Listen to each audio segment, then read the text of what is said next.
Okay, I am live, I believe. Let's try it. Oh, maybe not. Yep.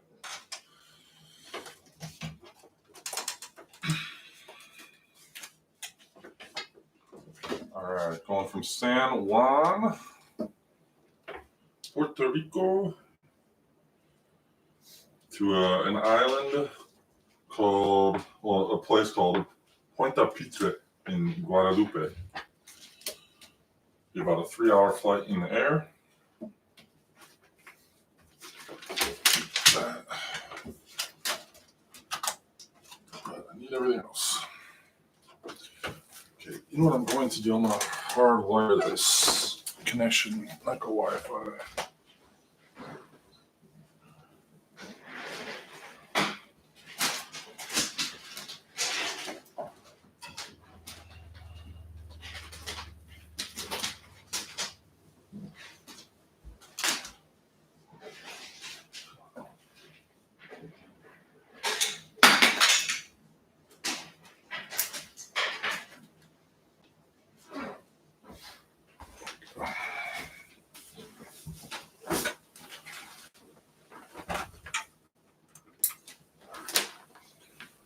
Wired for better streaming.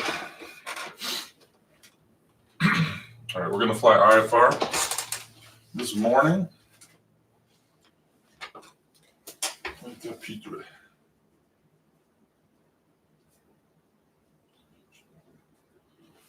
So, looks like about a 3-hour, 7-minute flight. I need 321 pounds of fuel,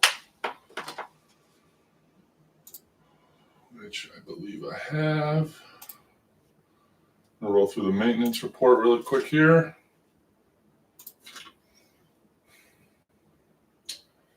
A little low on oil, but not too bad yet. We still have a lot in there. I could refill that soon. Not yet. Heat, the rudder tab. Probably wouldn't hurt to recharge the battery here. Yeah, let's do that. We're going to recharge the battery. Take 5 minutes. Cost $5. Okay, everything else looks good there. Okay, so we're going to go into exterior walk-around mode today.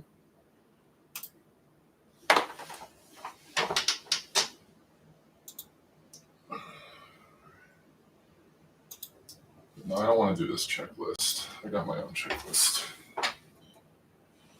Exterior summary is done. Maintenance is good. Battery's recharging. So fuel quantity, 391 pounds of fuel on board. Everything else looks good. Interior passenger brief. So leaving San Juan, Puerto Rico. This will be, I believe, the 8th leg of this journey from Rochester in the Cessna. And going to, how do you pronounce this place? Pointe-A-Pitre in Guadeloupe. So I got to pick up IFR clearance after I get the plane fired up. Circuit breakers all static in, brakes, pedal test, I already did it, they're working. All right, start the plane.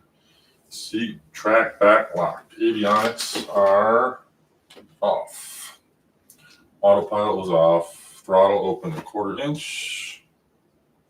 Mixture full, lean. Brakes are set. Rear prop, battery on, alternator off. Beacon light on. Auxiliary fuel pump on 3 to 5. But I don't need it, it's hot. Mixture is lean. Start. Hey, what's up, Dan? How you doing, buddy? Just in time for the passenger briefing. All right, 1,000 RPMs. Avionics on. Glad you caught it, man. You're early. Just got my kids to bed. Starting a flight relatively early for my schedule. So this will be nice to get in the air before 9 o'clock, hopefully. I got nothing to do tomorrow. All right, beacon on, mixture start. Where was I? Oil pressure. is good in the green. Alternators on, lights on as required. I'm gonna go taxi. It's an early morning flight and mad light. Oh yeah, man, this is nice being home and playing on this. I had it set up now for I don't know about 6 months, and it just is not getting old. Spend so much of my free time here doing this stuff, and I don't regret it. All right, flaps up. Check these flaps. Make a spacecraft one. Yeah, man. Who's that? I don't know if you've ever seen on YouTube Undead Parrot Gaming. His name is Parrot, like a bird. Undead Parrot. You got to check that guy's YouTube out. He built an awesome cockpit. It was actually something I saw that made me want to build this. I mean, it's way cooler than mine. But he uses it to play some space simulator. I think he does regular flight simulation in it too, but it's meant for like space. I forgot the name of the game. Space something fighter. I don't know. But check out Undead Parrot Gaming. Very cool. All right. ATIS. Let's pick up my ATIS. There's the report. Where are we? San Juan. Frequency ATIS 1258.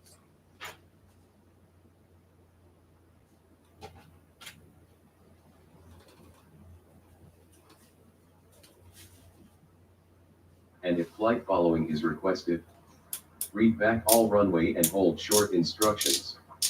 Advise on initial contact you have information Oscar. Star Citizen, yeah, that's it. Star Citizen. Marin International Airport. Information Oscar. Star Citizen. 2356. There you go, Oscar. Wind 09 or 5 at 8. Visibility 10. Sky conditions. View at 2400. Well, I didn't catch that wind direction. Temperature 28.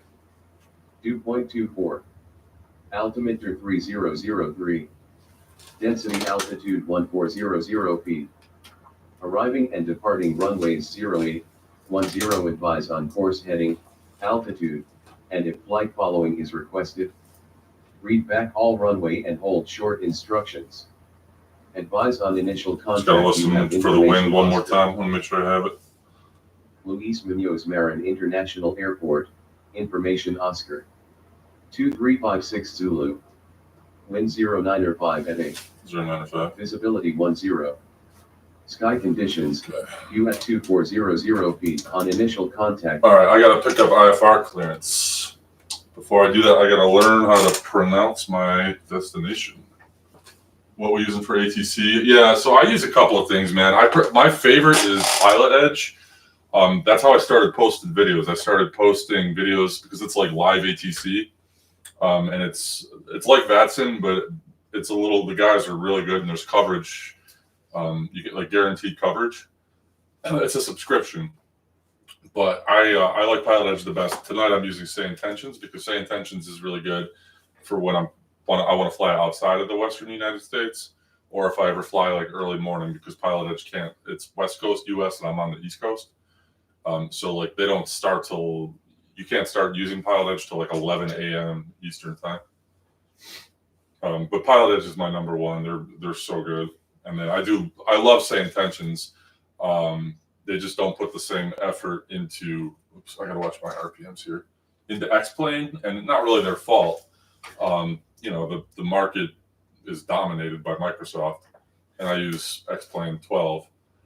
And I heard Brian, the Say Intentions guy, say something about how like 70% of what they do is just figuring out like loopholes for the sim, like to get around bugs to make it work. And they only have like a very small percentage of users using X-Plane. So I don't know if it works as well for X-Plane as it does for Microsoft, but it's fine. It glitches quite a bit, and it's AI. It's not as good as like talking to real people. Yeah, I'm with you. And honestly, VATSIM for me, considering that it's free, is incredible. I only fly general aviation in this thing, and I feel like VATSIM is better for airliners, especially European flights and things like that. So that's just not like having guaranteed coverage when you're flying in places like that. But I love Vesting. And I love the fact that you can connect on it and just fly with people. You know, that like the shared flights through it. It's awesome. Free global one soon. Same tensions as yeah. I mean, I like Same Tensions, man. I think they do a great job. They really do. It's just you know, the glitchiness of AI. You just can't. It's not as real as, you know, talking to a human. It's predictable, and you know, there's not a lot of variation in instruction and verbiage. All right, I'm gonna pick up my clearance now. So.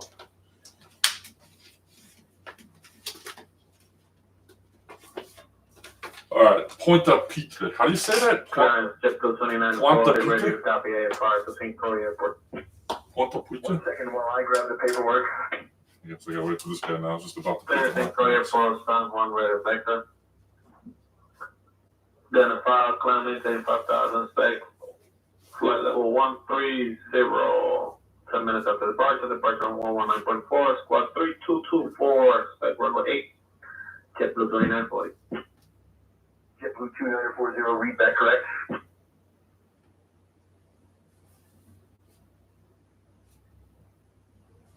All right, I'm gonna pick up my clearance. San Juan clearance, Skyhawk 5385 Juliet, IFR to Pointe-A-Pitre. I don't know how to 1 pronounce it. second while I grab the paperwork. So how I started doing, I'm getting behind you here. Oh yeah, it's definitely. November 5385 Juliet, San Juan clearance, cleared to exit, radar vector San Juan, then as filed, climb 5,000, departure on 119.4, squawk 6722, expect runway 8. Cleared to Pointe-A-Pitre via San Juan, then it's filed, climb and maintain 5,000, departure is 119.4, squawk 6722, and I'll expect 885 Juliet. 85 Juliet, read that correct? Put that on standby. 194. Okay, so I'll have departure on COM 2 ready to go, and then I'll put on standby guard on 121.5. I'll tune into that after tower hands me off. So now I got to switch over to San Juan ground.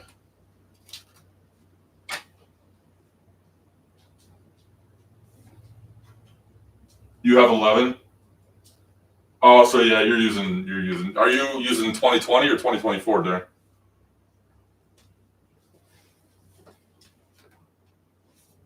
Six, 2, 7, 7. I love Microsoft Flight Simulator. I can't get it to work with this cockpit as well, and so I don't really use it.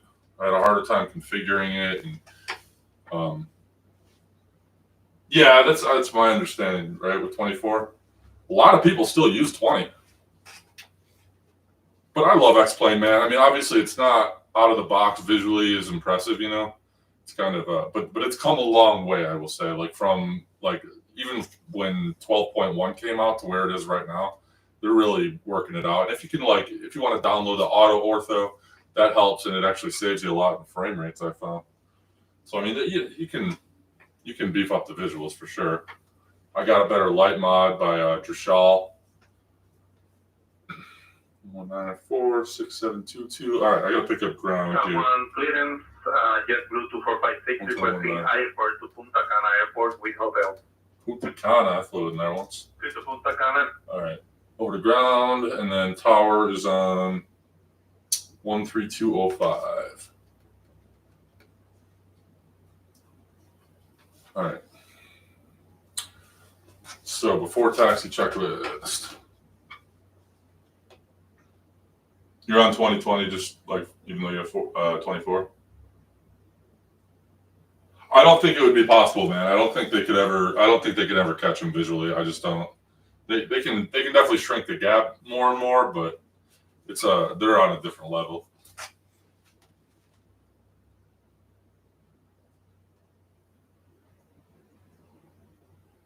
3 will fix 24. Yeah, sorry, I'm just catching up here on your stuff, man.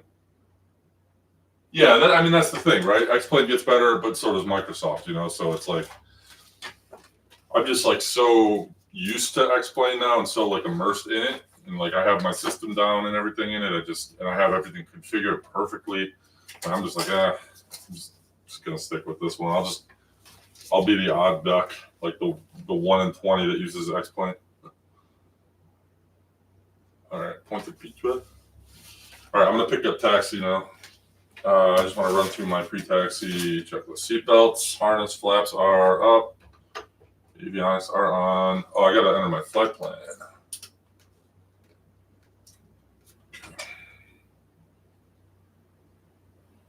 Yeah, I mean, exactly. I have them both too, because you gotta, right? You have to give them both their fair share.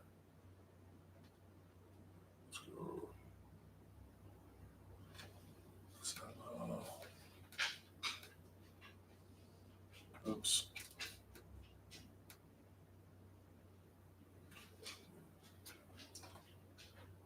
SJU. Okay, go right to the San Juan VOR. That's easy. And San Lo.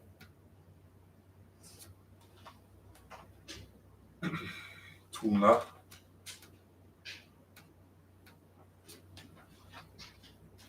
Vedas. It should be about a 3-hour flight. I mean, it looks like 3 hours and 7 minutes right now. Gonna cruise at 5,000 feet. But the bad news is it sounds like I'm going to be flying into a little bit of a headwind, which might extend this more than I want. I mean, it's okay. I do 4-hour flights in this, so oh yeah, dude, I'll be asleep in the back. I might be asleep in the front. Hopefully we don't overshoot by a couple hours because I fall asleep with autopilot on. Oh God, and my waypoint is snooze. Saint Croix? Saint Croix? Is it Saint Croix or Saint Croix? I mean, technically it'd be Saint Croix, right? If we're talking the French. Okay, there we go to Modux. Puerto Rico. That's still Puerto Rico? No way. And there we go. TFFR, Pointe-A-Pitre. St. Barthélemy. And that's it. That's the flight plan. All right, I'm going to throw in some VOR tuning right now. So we want to leave the San Juan radial 359 radial.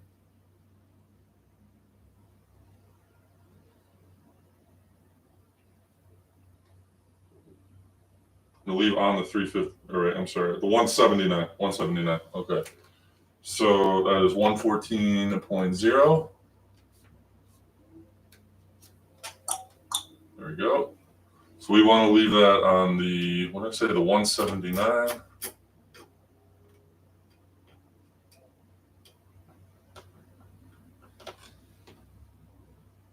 The words don't sound right without the accent. I know, St. Croix.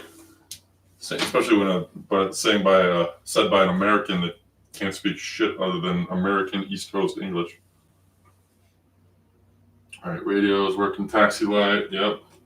Brakes are good. They're set. Altitude indicator, turn coordinator, head indicator to compass. All right, so we're right now on a heading of 170.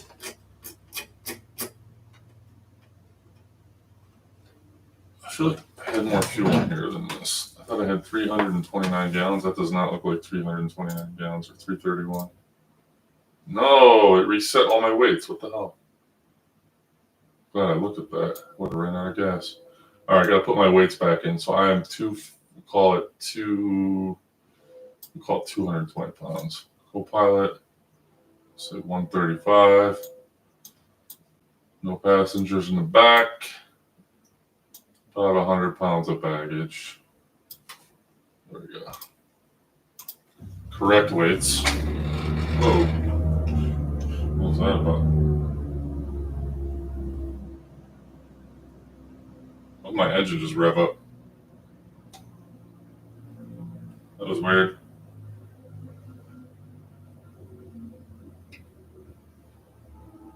I don't know what happened there. My RPMs went out of whack for a second. That's all right. We'll fly over the ocean. Be nice when AI can do all the pre-flight stuff. They pretty much can. My CFI is training on the 777 right now. He's a 737 MAX pilot, but he's switching over to the 777 next year, I believe April. He'll be on. He said it's like the thing flies itself. It's not even fair. 361, San Juan ground, push and start approved, tail south. I'm gonna get taxi up here. What's up, Steve? How's it going, dude? That guy was cool, man. I like that channel. I'm definitely gonna get in there and fly with those guys. I just get 7:30 is pushing it for me. That's a little early. My kids usually don't go to bed. They're young. They're like 3 and 6. I can usually get my son to bed by 8, but he was being stubborn tonight. All right, so where are we? I'm at the General Aviation apron 5D, I believe. Yeah, General Aviation. You got us both up? Nice. All right, let's do it. Pick up my taxi clearance.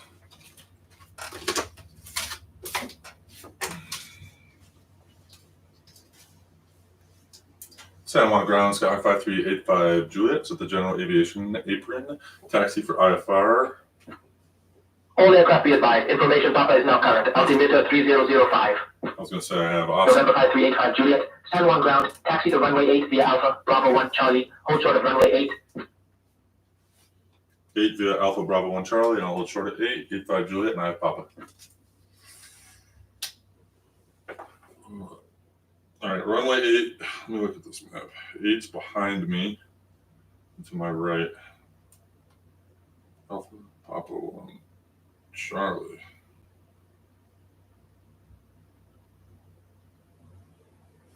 All right, let's move.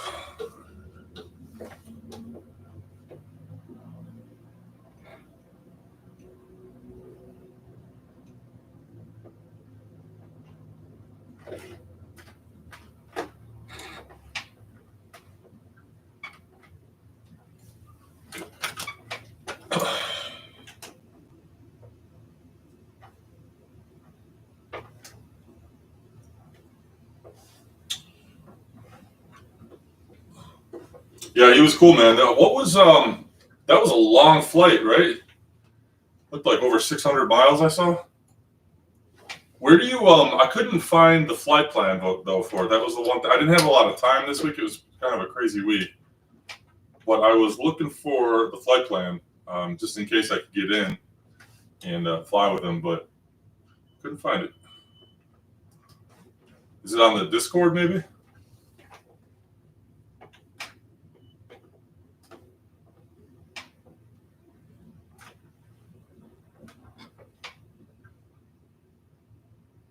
All right.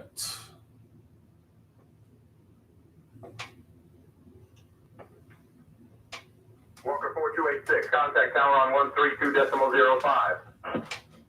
Over to 3205, good day, Walker 4286.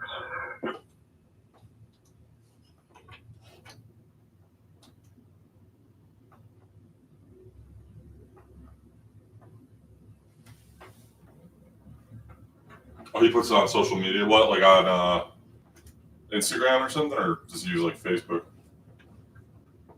I'll find it. Doesn't. I'll find him, man. I'll look it all up. It was a crazy week. The next 2 weeks for me are going to be kind of nuts. I get this flight in. I'm not going to be able to do anything else this weekend. And then next week is going to be a crazy week for me at work. And after that, I'm on Easy Street. I'm going to be flying a lot more. A lot more. Making some good time. 4 hours for 600 miles.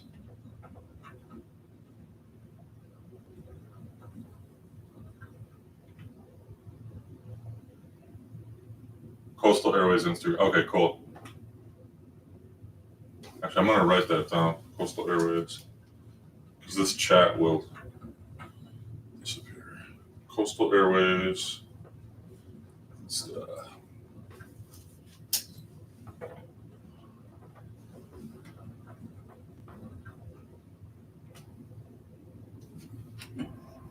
Check the flaps again.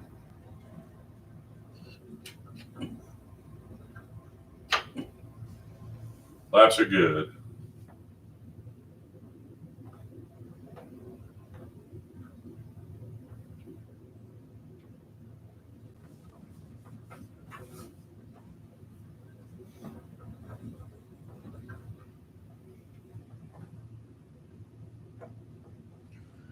All right, so this is a morning flight. I never fly real time because if I did, I'd only fly at night, and I know night streaming doesn't look quite as good, at least on the sim. Night flying in this thing is my favorite. Like it looks so good, like sitting in the seat, but it just doesn't look as good on the streams. So I'm doing a sunrise flight. The local time is 6:56 a.m. I was aiming for a 7 o'clock takeoff, and it looks like I'm going to be right on time. 85 Juliet, contact tower on 132.05. Take care. Over the tower on 132.05. 85 Juliet. Have a good morning.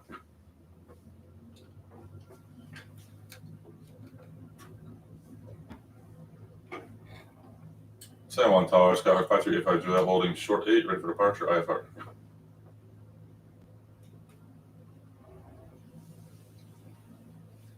November 5385, Juliet San Juan Tower, runway 8, wind 075 at 7. Fly runway heading, clear for takeoff. Fly runway heading, runway 8, clear for takeoff. 85 Juliet.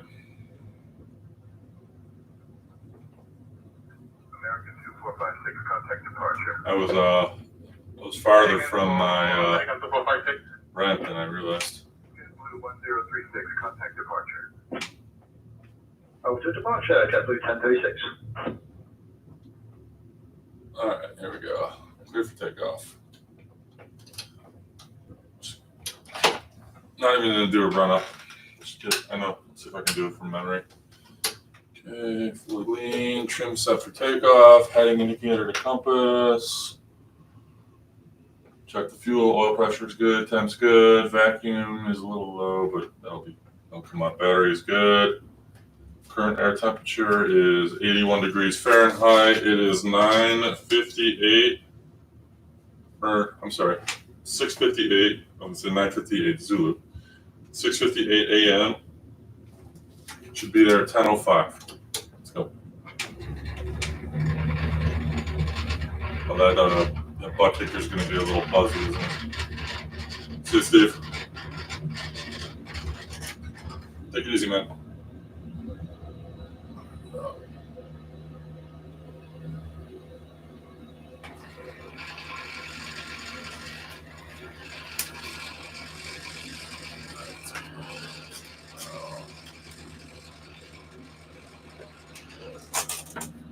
I'm going to shut off the butt kicker because I know that static is not going to be good for the stream either.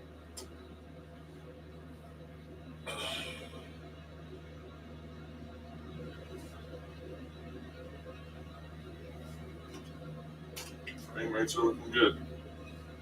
The sim is running beautifully lately.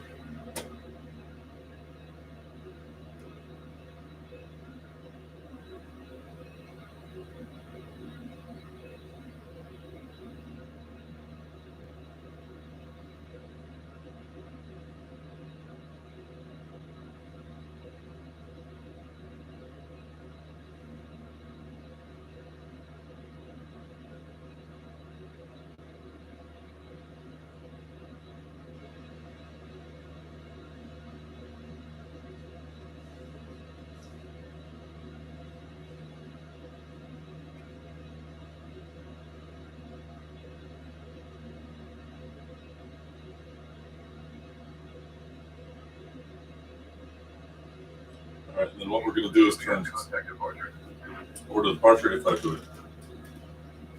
Departure Skyhawk 5385 Juliet, 1000 for 5000.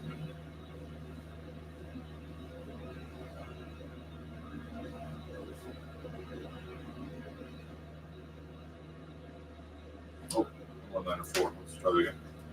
San Juan departure, Skyhawk 5385 Juliet, 1000 for 5000. November 5385, Juliet, San Juan departure, radar contact. Over San Juan at 1,000 feet. San Juan QNH 1017, climb 5,000. Over San Juan, 1000 feet, 1017, climb 5000, you can do it. November 5385, Juliet, San Juan departure identified. Good morning, San Juan QNH 1017. 1017, you can do it. Alright, they haven't cleared down course yet. I'm headed out east right now. I gotta make a right turn.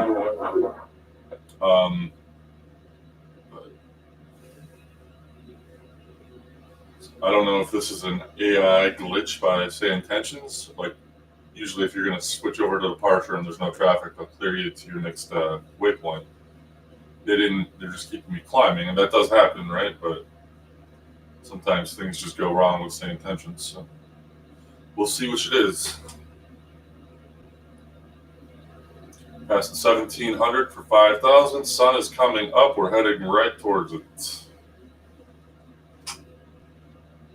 Sunrise departure. I am doing an IFR flight. There are going to be storms and clouds along the way, even though right now, not so much. I'm going to try to hand fly as much as possible. Really trying to avoid autopilot and GPS lately. All right, I'm going to request permission to turn on course. San Juan departure, Skyhawk 5385 Juliet. Permission to proceed to San Lo, direct, 85 Juliet.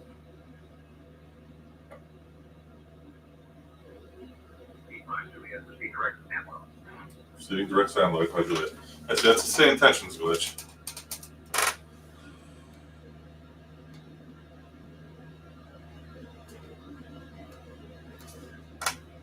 It's annoying, man.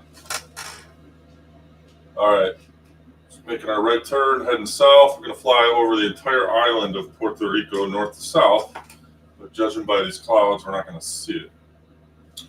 So my desired track would be 193. However, I want to hit the 179 radial. So what I'm going to do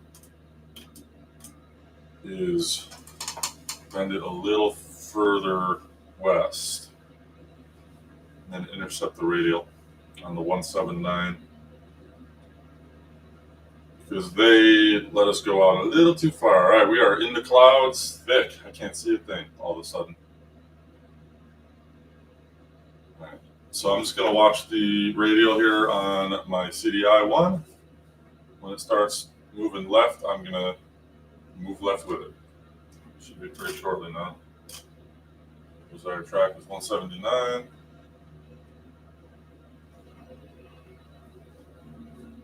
And we're through the clouds. All right, landing and taxi lights off. Trim up a little. Continue this climb. 2,800 feet.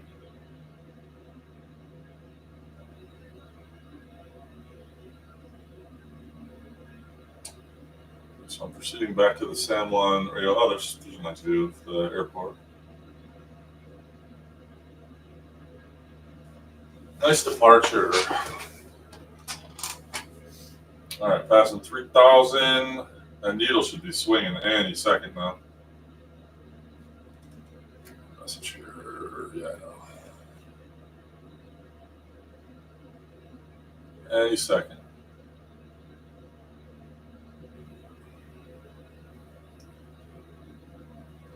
So yeah, I'm trying to fly a lot less reliance on autopilot. Like even during my CAT and I ratings, I'm piloted, so I'm really trying to fly as much of that hand flying as I can. All I have to do is the I-11, and then I'm done with those. But yeah, I'm just trying to do less autopilot.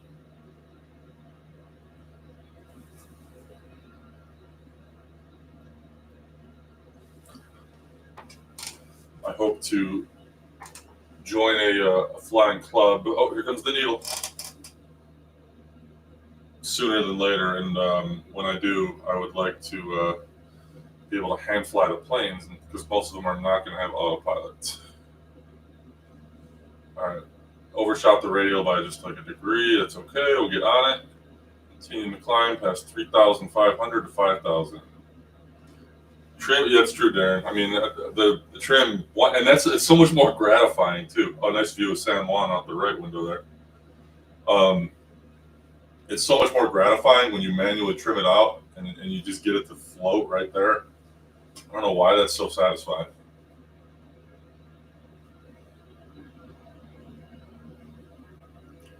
For me, it's just maintaining the heading. So like the foot flying, the rudder flying.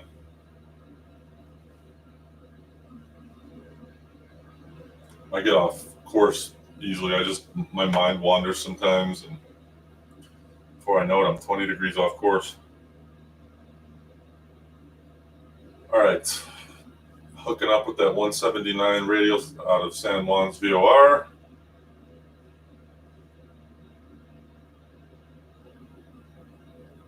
We are on it.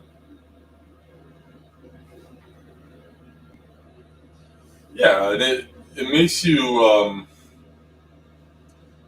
have to juggle all those tasks, you know, like you can't always just throw on autopilot in the real world and all right, well, I got to look up my procedure or shoot this approach and you know, brief the approach. Like you gotta be able to maintain your aircraft as well. So it's in a sim that's like the best way to do it. I mean, sometimes I do throw on autopilot, but try not to.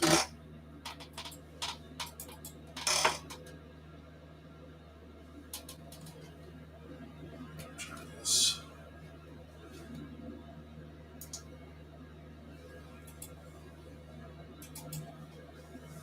For 136, 136, thanks, flight 130, so maintain 4,000. 130, 4,000. 4,300.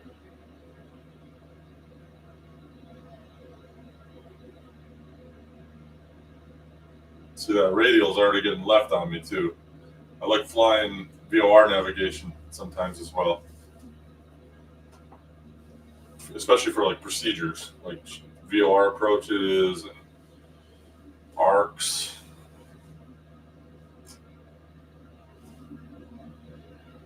Pattern entries. 695, maintain 19, John on square to buggy, to 17, John on square to Pinker. 190 buggy, and then 170 to Pinker, that's 695. 4,500 for 5,000. I'm going to trim this thing out.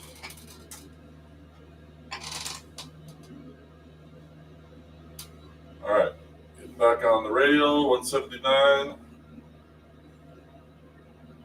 We are flying over Puerto Rico. It looks like there's really not too many more clouds in front of me.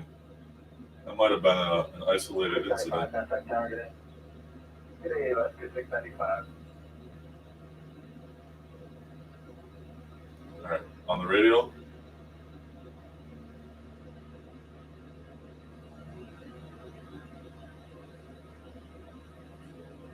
Come on, finish this climb, almost there. There we go. And then I'm going to try to fly with the rudders as much as I can, do some hands off. 2205, degrees left. Once I trim it out. All right, 4,900 for 5,000. All right, trim. Bring down the throttle at about 2,300 RPMs. That's 136, the big mouse from bugging it. Trim it out. Absolute glad to clear out 16 right.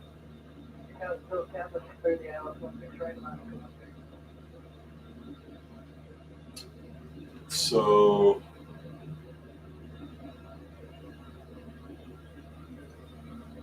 the wind is just pushing us from left to right a little bit, but I'm overcompensating. Like you had 454, left turn 1006. So I gotta get back to the left a little bit because I keep getting blown off course. Every time I think I'm locked into it, I gotta watch my altitude. All right,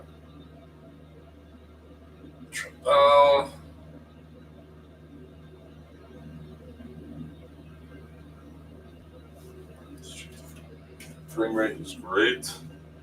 454, now. Flood out. I'll get flood. Southwest 361, proceed direct Tanner. Descend altitude 2000 until established on the local edge cleared for the ILS runway 10 approach.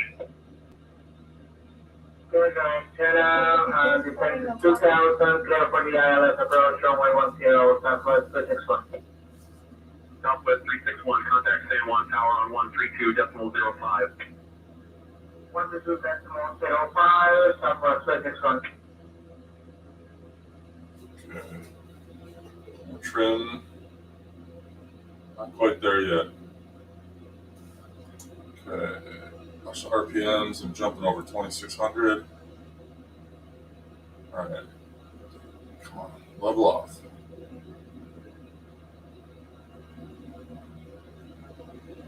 Okay, we're close.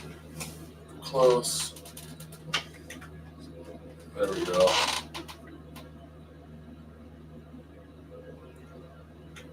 And there it is. Nice trim at about 5,000 feet. I'm about 100 feet low. But I try to go hands off now, fly with the rudders for a little bit. Do my cruise checklist. All right, power mixture. Yeah, I gotta lead the mixture. So I have a vernier throttle quadrant here, so I have to do the actual micro, or I have the ability to do the micro adjustments. Okay, we want the fuel flow to be at what, about 7 gallons an hour. Scale back a little more. RPMs hold at about 2350. Yeah, okay, get trim up just a little bit, still descending. I want that. Still getting blown to the right as well. So I'm gonna have to. You'd think the prop wash pushing me right to left would counter that, but it's not. Not enough.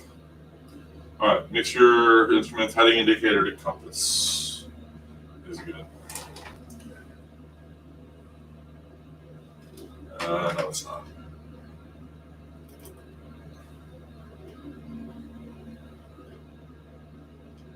There we go.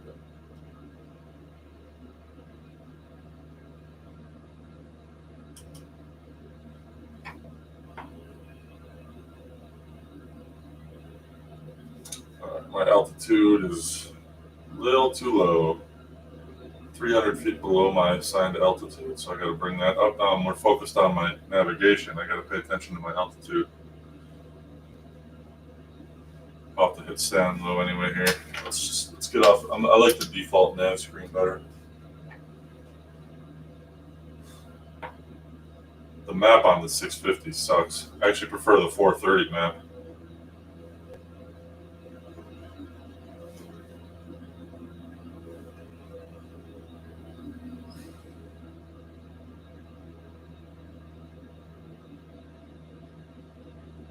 JetBlue 1453, contact San Juan Tower on 132.05.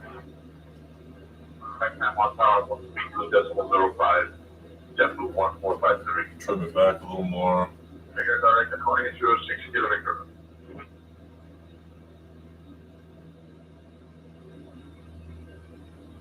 All right, we're about to hit our waypoint Sandlow.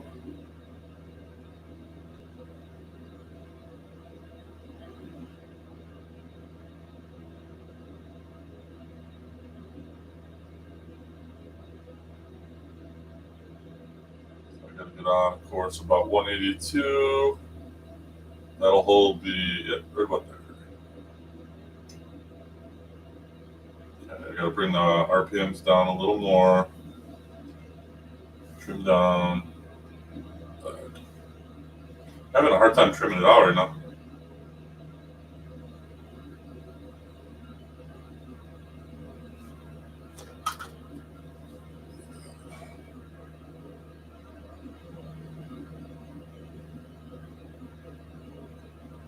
There we go.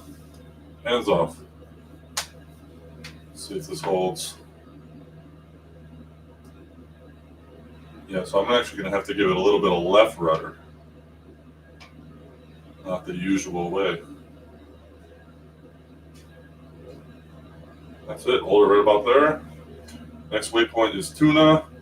That's the edge of the island, and then we break left. Head out over the open ocean. We're going to go over St. Croix. That's going to be on 1082. Put them on standby. Actually, you know what? I'll throw that in the nav too. So I want to hit that on the 292 radio. Altitude's holding perfectly, so I'm trimmed out.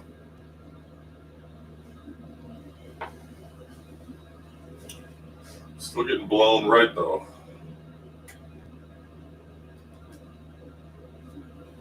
Puerto Rico's a lot smaller than I thought.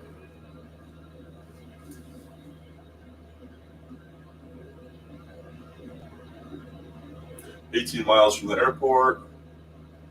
Cruising pretty nicely, 106 knots, ground speed.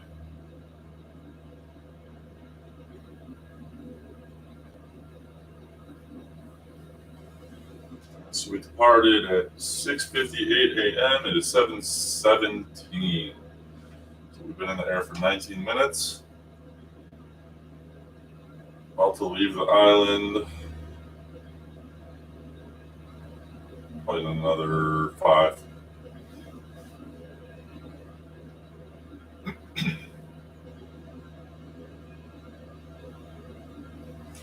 So the needle on my CDI2 is swinging a little bit.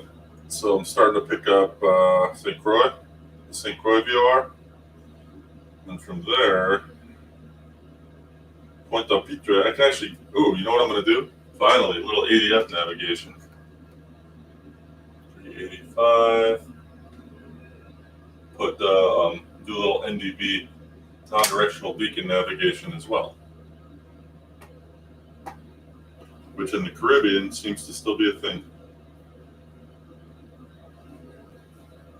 I don't know how I picked this flight, Pointe-A-Pitre. I've never even heard of it. And I've heard of Guadeloupe.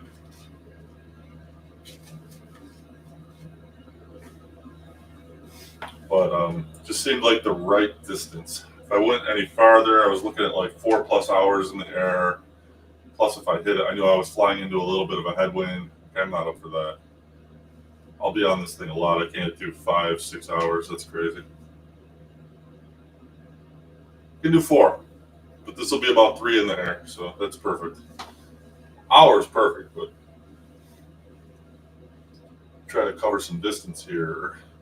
So this is I'm doing a real world style journey that I commenced in my hometown, Rochester, New York, and I'm doing this live stream thing in a series of legs on that flight. So I did start at Rochester, went from there to Pittsburgh. That was my first leg. Pittsburgh, I'm losing my trim again. Pittsburgh to Norfolk to Charleston to West Palm Beach to Eleuthera, the Bahamas, Eleuthera to, where did I go after that? San Salvador? San Salvador. Or no, was it Grand Turks? Can't remember now. One of them was Grand Turk. No, I think it was San Salvador. And then San Salvador to Grand Turk, Turks and Caicos. And then from there to Puerto Rico, and now Puerto Rico to Pointe-A-Pitre. Ultimate goal, I don't really have one. I just want to keep this going as long as I can without destroying my plane. I'm using the economy system. So I have a budget that I have to stick to.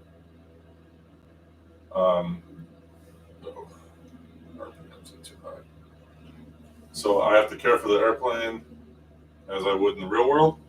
So if I have a hard landing and fuck up a tire or something like that, or anything, or I run the engine incorrectly, forget to change the oil, anything, it costs me a lot to fix it. So far, so good. Still drifting right though. I can't stay on that needle.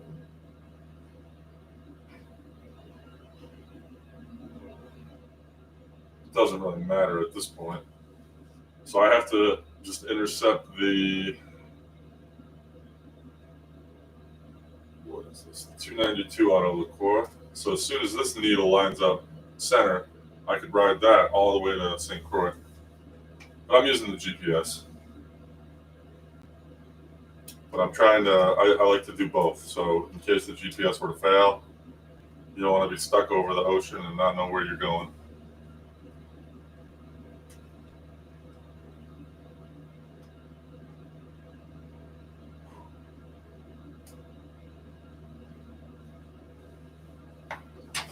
Alright, so we're gonna, I'm losing altitude again, but my RPMs trim it up. My RPMs are running pretty good. I mean, I was running 2,400 there. It's a little high. I'm still losing altitude. All right, I get back to my hands for. I'm better flying with my feet than my hands. About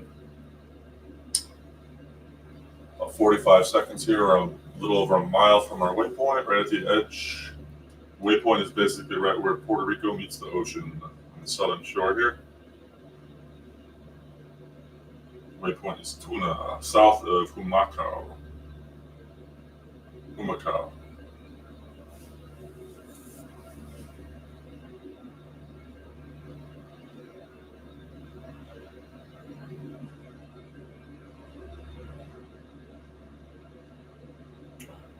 Here we go. Got both radials lined up. So we can ride CDI 2 now. Just stay on that 292 radio. Good. That's 292 from, so my 2 heading would be what, 102? But I can, it doesn't matter.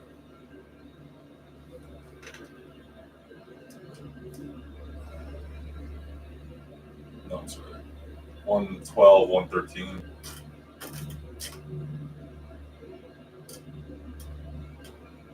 There. Turned a little too far to the left. All right, now we're just gonna see, flying right into the sunrise for this whole flight, basically. Should I put the shades on? Let's do some shades. Oh, shades are on.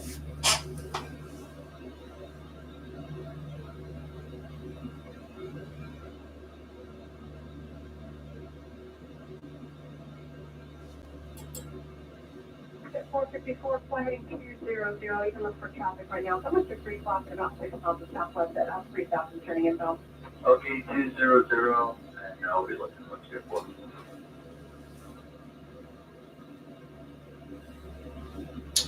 All right, so what I'm going to do now, We say altitude 070 from Pointe-A-Pitre is going to be on my standby. Mountain 7109, climb altitude 7,000 feet. Cross STU of 6,000, up 7.09. So I'm tuned into their non-directional beacon as well as their VOR. And Koi, I'm going to put in 1, which is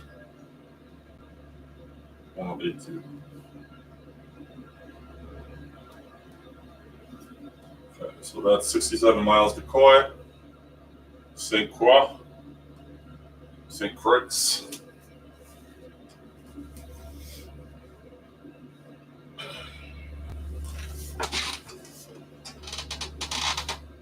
next waypoint is Vedas, V-E-D-A-S. We'll see Puerto Rico slowly disappear behind us out the left window. And then we are out to open sea for about 6. We'll see St. Croix in about 67 miles, nautical miles. Okay, 3,000, and yeah, we got the airport. More gas here. Giving a little more throttle. It's not really running great.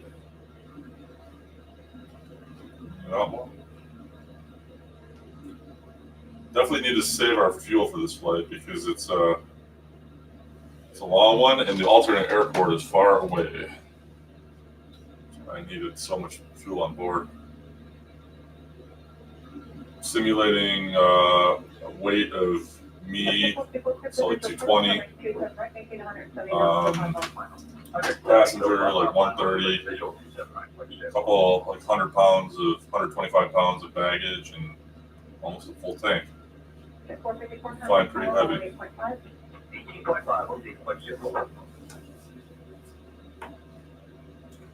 You need that baggage.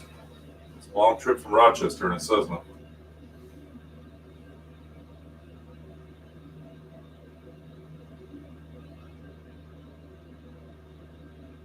At 30 feet of 1900. Lima 6042, just want to maintain 7,000.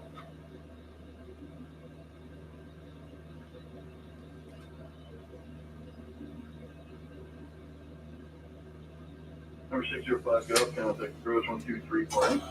123.8, 205, call sector.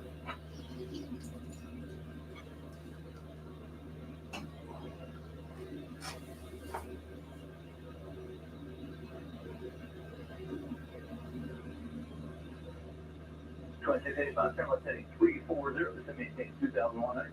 340 heading 2,100, American 2255.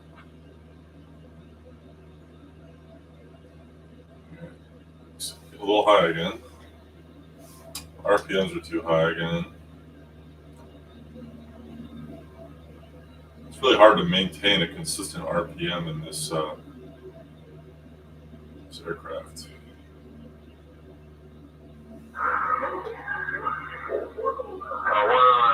Approach, 321. 1860 is at maintain 3,000. Approach, 321, request. 321, request, direct destination. Seabreeze 321, say again your request.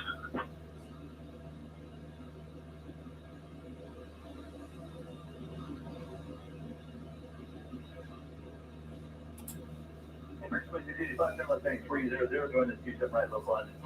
300 heading, doing local line, 27 right, American 2655.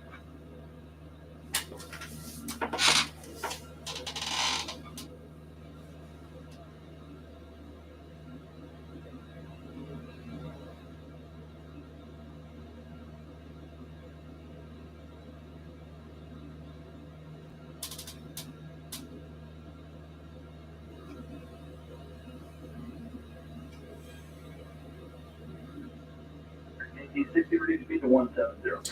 170.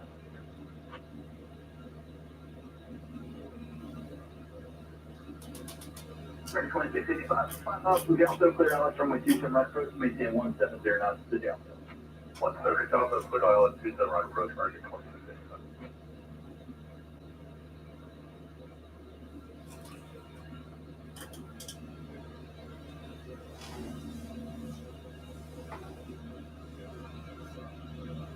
Trying to walk the line between my VOR alignment and my navigation, GPS nav. The GPS and the 2685, contact down 1 minute. heading bug aren't lining up perfectly, but my heading bug is lined up with my compass perfectly, so I'm trying to split the difference, even though I know I should probably go with the GPS.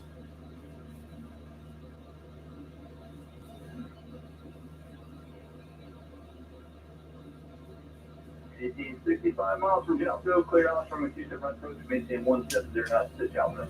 Oh, some turbulence. Turbulence.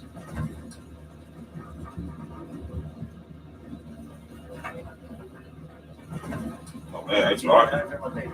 I'll turn the butt kicker off. Let's listen to the butt kicker.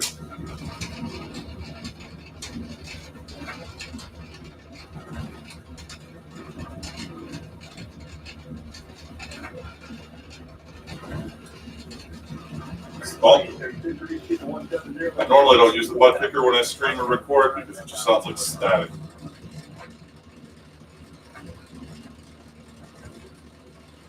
Yeah, that was.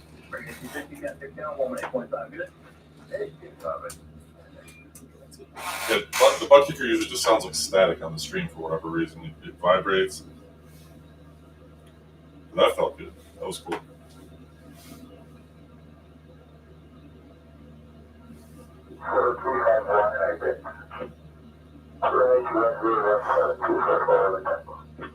All right, gonna be at Vetus. Vetus. Contact San Juan Oceanic Center on 118.015.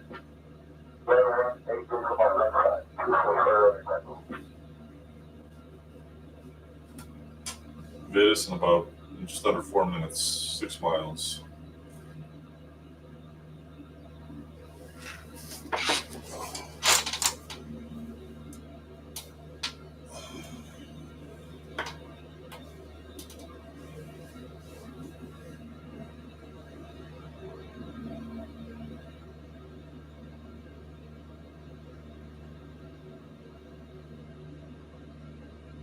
Puerto Rico is gone for the most part. You can see it a little bit out here, way in the distance.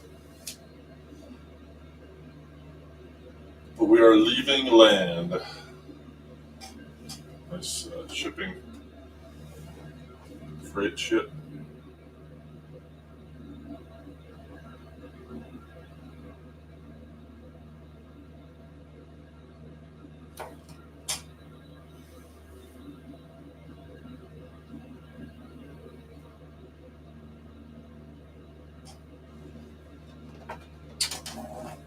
All right, well, let's just cruise and chill.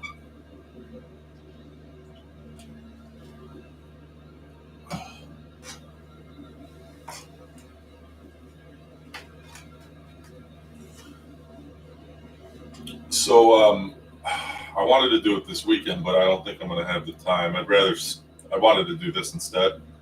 I've got one more I rating to do on Pilot Edge, and then I'm done with all my I ratings. I already finished all the cat ratings. They are all on my channel. I recorded every one and uploaded them so I can reference them for self-critique and even feedback. I was going to maybe do that one tomorrow, but I don't think I'm going to have time tomorrow night.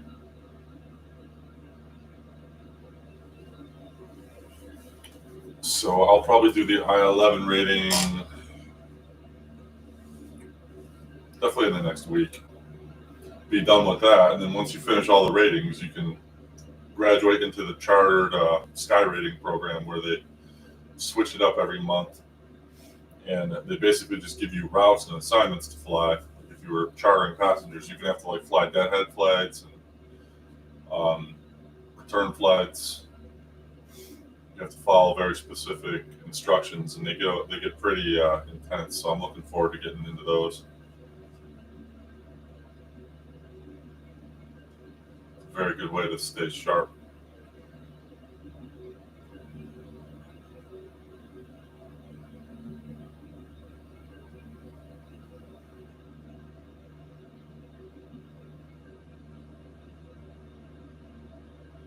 All right, 1 mile from Vetus. And on to my next waypoint, Havco. I guess this is just called Route 4. I'm used to the American routes, the Victor Airways. Here they call them Route RTE 4. That's what I'm currently flying. We're heading east right now.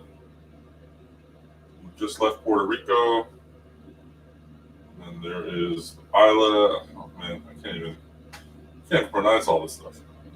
Isla de Veques, Antonio Rivera Rodriguez. Tango Juliet Victor, Quebec. So the airport there. That's this little island off the east coast of Puerto Rico. And I guess there's a few more that kind of branch up this way. But we're pretty much gone off Puerto Rico now, over the open ocean.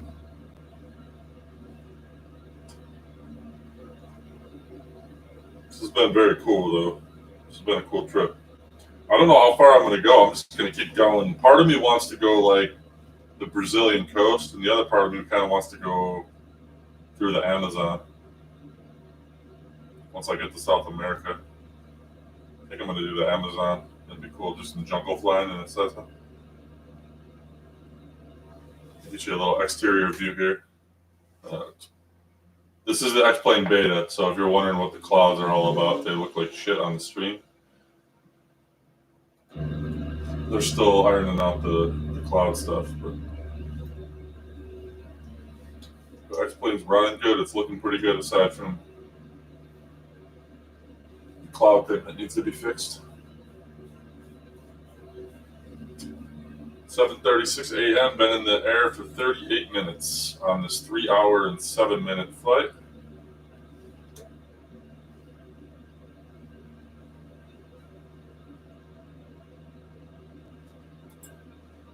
Ethan, let's say 340, let's maintain 2,100. Got it. 340, that's a 2,100, right? Yeah, we're not making great time, so I mean, I'm glad I'm not going any farther than this place I can't pronounce.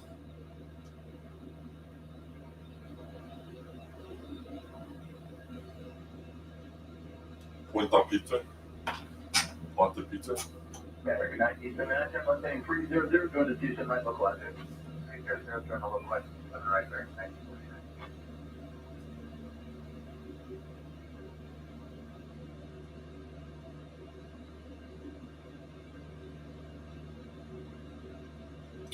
I'd love to start like streaming some music along, but the whole copyright thing is such a pain in the ass. I can't. I mean, I'm a musician.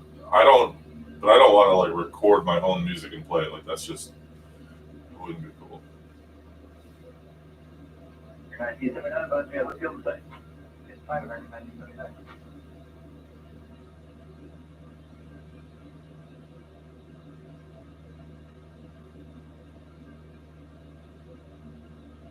And I'm not going to listen to anything that's public domain because I don't think anybody on a flight sim channel is listening to music that was recorded before 1920. Recognize Ethan, clear to the first runway 27 right, maintain 1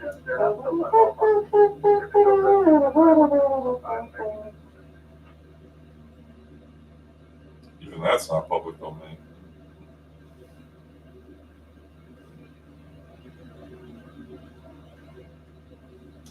Even in the mood is not public domain.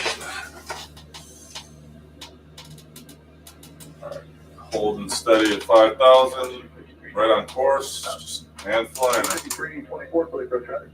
Blue Street 53.4 to maintain 3,000. So maintain 3,000. Blue Street 53.4.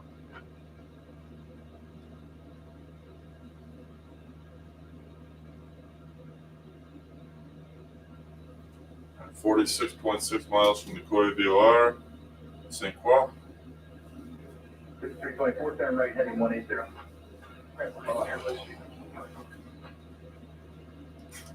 It's real. I don't know why, but when I turn 40, 3.4, turn right. everything I do, I just make noises. 240, turn local, Blue Street.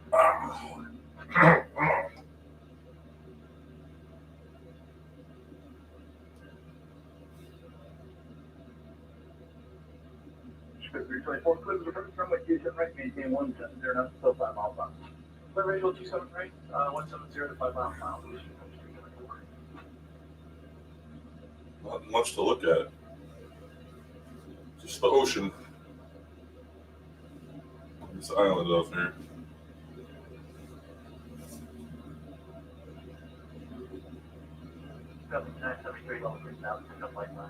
Yeah, 73, Roger. The bases are at 4,800, so I have to lower here a little bit.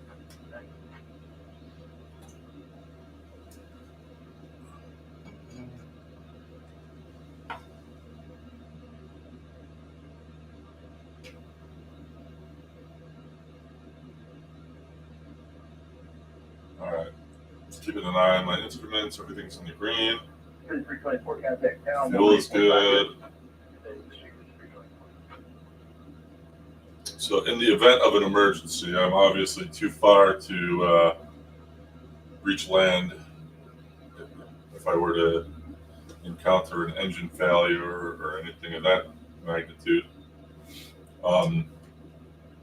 So my first order of business, I'm going to look at the emergency checklist. Maintain control, glided at 65. 52, 20, Get the fuel shut-off valve, which I had done here. Probably can't see it on the screen. Fuel shut-off valve is right there. North approach north for 60, I agree with proceeding transition clearly. Make sure the leaning cut off. I Are you get the flaps taking your request down. message? I would see it, yeah, flaps down. Are you able to do any transitions or accommodations for us? Yeah, I guess you'd want to slow down, right, and glide because it's going to be a water landing. Is there a way you can accommodate me for the fuel And then I would have to squawk 7700. I got the ELT switch that I would activate. But I guess I would just aim for a boat and put out the distress call an emergency, and squawk 7700. And trying to land it on the water as smooth as I could. Next to a boat. Right in front of the boat, actually. I'll go in front of the boat, not behind the boat. So there's my boat. I don't see any more though.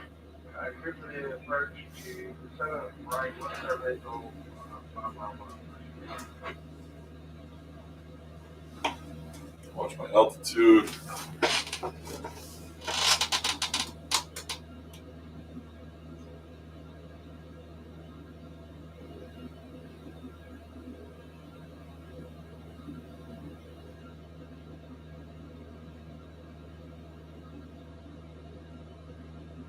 Yes, it's 973, 718, 3000. 718, 3000, copy that. All right, 5 minutes to Havco, my next waypoint, 8 miles. Then on to the snooze before I hit St. Croix. I think we'll hit St. Croix in about, I don't know, 16, 17 minutes. Yeah, 617, please approach, right? The west side, that is, not the VOR.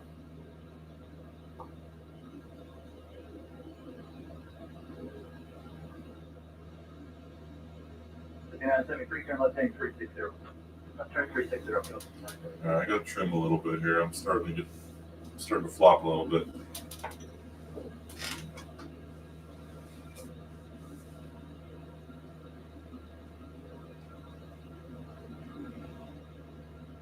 Passing 5,200. I don't want to get that far off my assigned altitude. Would you 5220 contact down, 118.5 minutes?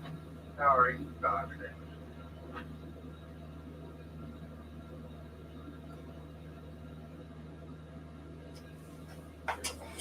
Loosen up my grip a little bit on the yoke.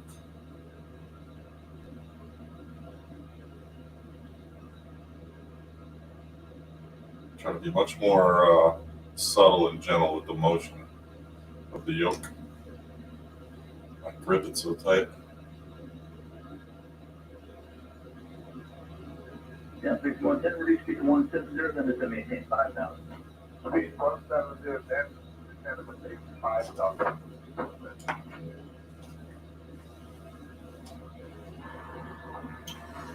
But if you're watching, thank you for watching. Always fun to fly with some people. And feel free to say hello in the chat. Let me know where you're watching from. Encountered so many cool people with this hobby in different parts of the world. 5973, turn left, heading 320. It fascinates me to meet people from far away.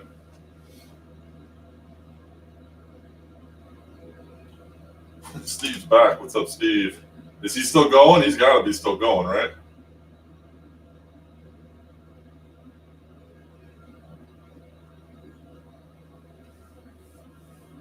Yeah, of course he's going to be going. He started not long before me, and you said he's got a 4-hour flight plan.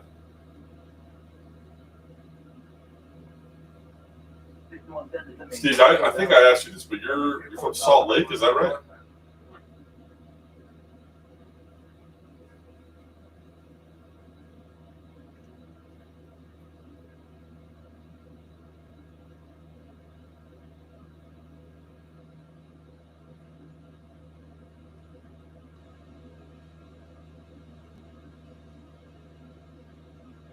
Yeah, Salt Lake.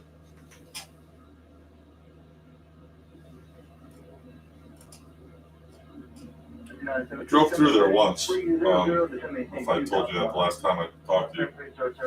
But such a beautiful state. did a cross-country trip from San Francisco to New York with a buddy of mine about 10 years ago. And Salt Lake was one of our stopovers, one of our rest stops.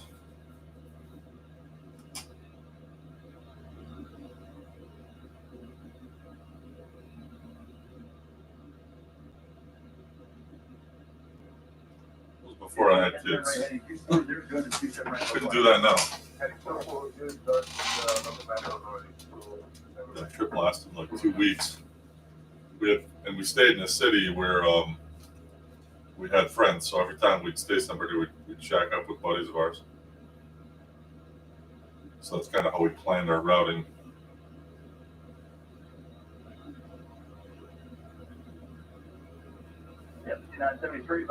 You moved back. Where were you? Where did you relocate before you moved back? Where were you? It's always tough leaving home, man. I've done it a few times, but I always find my way back to like upstate New York. Delta 73, clear to approach from 27 right, maintain 170 knots, still 5 miles on. Clear to additional 27 right, 175 out.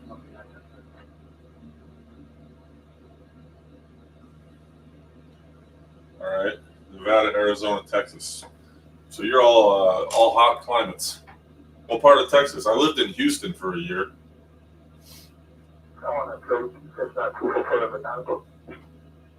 That's the 4 Romeo Tango, San Juan approach, go ahead. I lived in Houston actually right before I did that cross-country drive, 2013 to 14.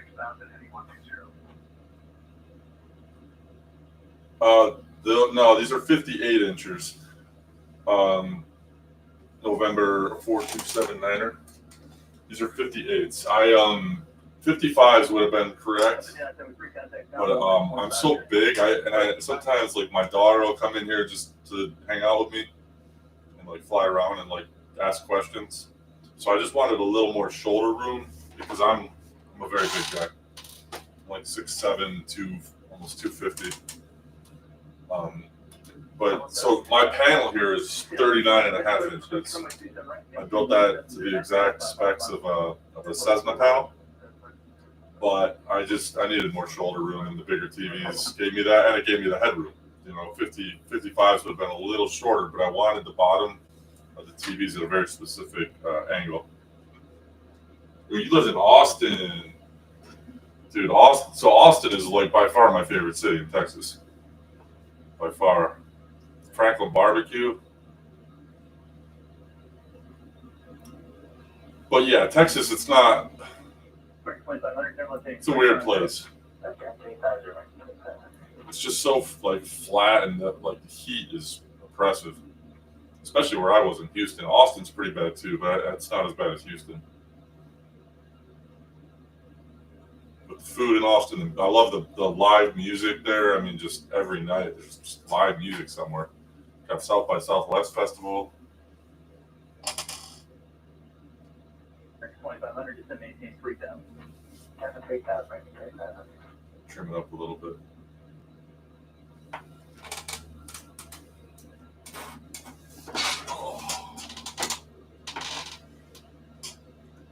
So here's another 40-plus-year-old noise. Every time I move, it's gonna make sounds.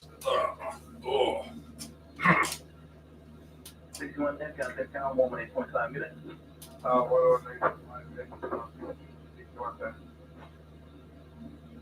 Right. Yeah, that's what I mean. The humidity down there was what was so brutal. It's not what I thought of before I moved there. Like I knew Texas was hot, but then Houston is like Houston hot's a different level. It's a swamp. Felt like it was even, I don't want to say worse than Florida, but at least in Florida you got a little bit of ocean breeze. Texas, you don't want to go near that coast. Galveston, ugh, filthy water. The food, man, I don't think there's much better food than Texas. 454, left turn 1006.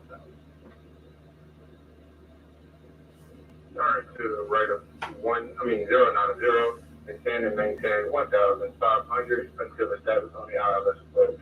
10, JetBlue 29. Snooze in 3 minutes, 4.5 nautical miles, and then from there. St. Croix Tower on 118.6. St. Croix Tower, 118.6. JetBlue 20 onward.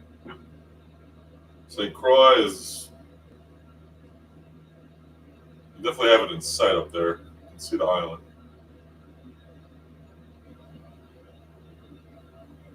About 20 miles or so. The food in Arizona, yeah. So living in New York, man, I never knew what good Mexican food was till I lived in Texas, or barbecue. I used to think the places they had around where I lived were like good barbecue. I can't even eat it anymore after living down there. My wife gets Mexican all the time. She's from California. She's good Mexican out there too, but I lived in like the university, or not like university, well, the Galleria area of Houston, and which is like kind of west side, but not west. It's out of the inner loop. But I lived in an apartment complex that was within a walking distance of this restaurant called Sylvia's Enchilada Kitchen. And I went there the night I moved there with my dad. Like I'd never even been to Texas. I moved there without even like going there. Like I just got a job. I'd never been there. The job interview was virtual. I got my apartment and all that shit online. And then when I got there, like I was so exhausted from like the move. Like we couldn't get our moving van up the parking ramp in the garage because it was like a huge apartment complex. And you drive up these parking ramps, but I couldn't clear it, so I had to carry all my shit up like 4 flights of stairs, the couches, and everything I had lugged into my U-Haul that I drove across the country basically.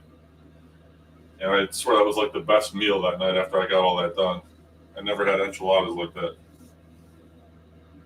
Now I'm hungry. I know. I'm thinking about Sylvia's, man. Thinking about Sylvia's Enchilada Kitchen. What was the name of that road? Woodway? Or San Felipe? I can't remember. So long ago. But I had good times. It was definitely cool. Texas is cool in its own way. Not cool in some ways. Like every place.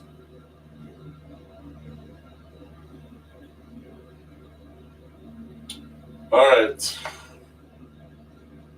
Hitting snooze, 22 miles to St. Croix VOR, but there's the island right there.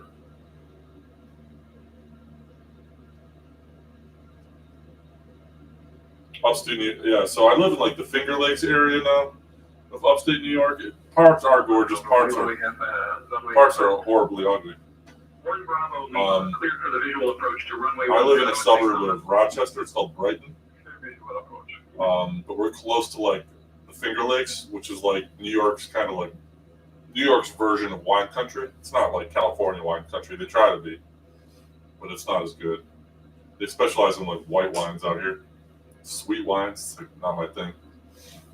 But no, it's beautiful. The Finger Lakes are great. I like to spend time in like Canandaigua or Cuca. And then yeah, when you get up like closer to the city, when you get closer to New York, and you go like the Hudson area, Upper Hudson, it's gorgeous up there too.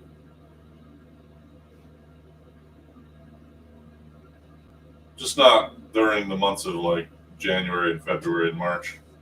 It's pretty disgusting then. Winters are brutal here. Long periods of no sunshine.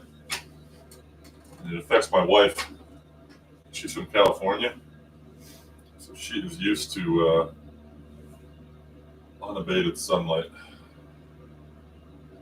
All right, hitting St. Croix. Is it St. Croix or St. Croix? Because if I'm going to Pointe-A-Pitre, or what's the place called? I already forgot my destination. Pointe-A-Pitre. And this is going to be La Croix. Let's look right. 578, 180 for doing that now. Really good. And that's the need whether you do it short tax. Definitely left of the radial. I'm going to maintain IFR though, just because weather-wise, I don't know what's happening in the far distance with these clouds. So I'm not going to risk it. I'm just going to keep my IFR flight plan and stay on this route. I'm having a hard time with my altitude. I'm down to 4,700 almost.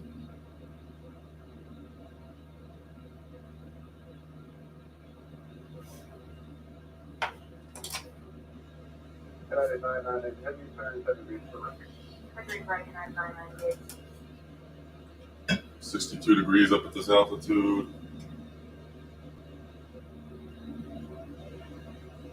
Going slow. Get a little exterior view for you. Oh yeah, it's just those X-plane beta clouds. Ugh. Looks like shit. I love that livery. The livery for 5385 Juliet, I downloaded, found it on the X-Plane store for free. I just like the way it looked. So that's how I got this call sign. This is not a real world aircraft I train on or anything like that. I was using the Rochester Air Center call signs on the Airfoil Labs Cessna because I was going blank livery, and I used that one forever, but it was just killing my frame rates.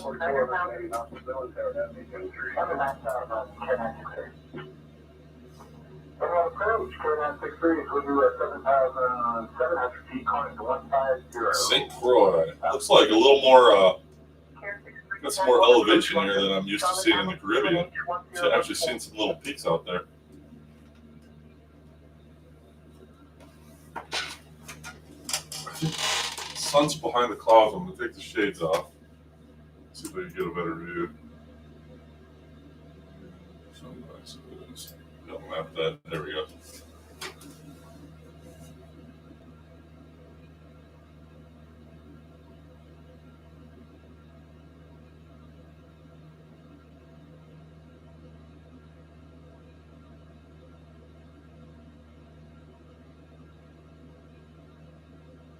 Want some good enchiladas. Can't get them around here. I haven't had a good enchilada in 10 years.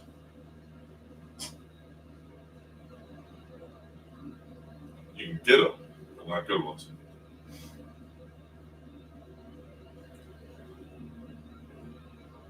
But I will say the things you can get around here, you can't get as good anywhere else. So I'm from Buffalo. That's where I grew up. And you've not had a wing until you've had a wing in Buffalo. Because I've had chicken wings, buffalo wings. You call them buffalo wings outside of Buffalo. We call them chicken wings in Buffalo. I've had them everywhere I've traveled to, and no one even comes close. Got to go to Barbell Tavern in Buffalo, in East Aurora, New York, or 911 Tavern in South Buffalo. Gabriel's Gate in the city. Oh man, have those wings, you'll never be able to eat them anywhere else. Kind of like what happened to me with Mexican food in Texas, or barbecue in Texas. St. Croix Island, 14 miles from the VOR.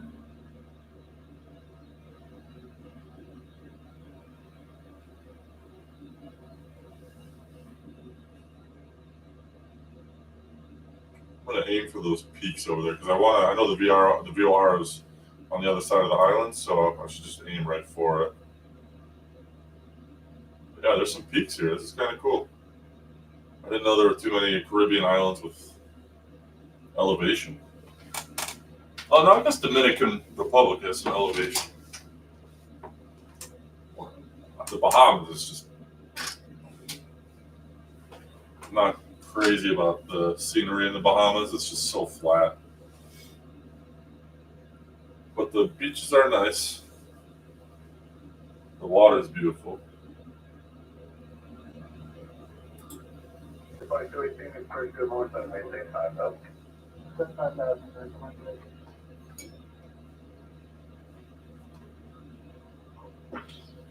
Comanche 94 pop-up. Contact St. Croix Tower on 118.6. St. Croix Tower. United 1030, speed 180, then maintain 3000. 181st and then 30, United 1030.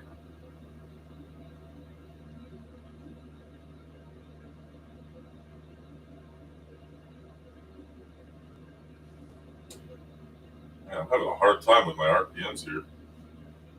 A lot of fluctuation. Got to get an altimeter reading here or something.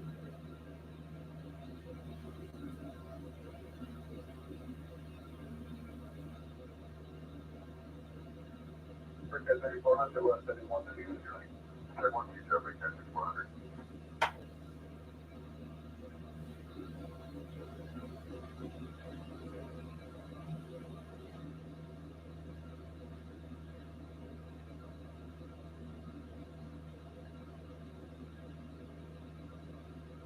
Yeah, for report, he tested which was tested to get a call to Trent. I'll put you over to that St. Croix. So I don't know if you could see anything out of these windows or not. I tried to set it up so you could see out of both side windows as much as possible. But getting some really nice views over here of what's that? Whites Bay, Frederiksted. So it looks like a nice little city down here. The whole island looks developed, honestly, compared to the other places in the Caribbean I've been flying over. This looks like it's pretty well developed and populated.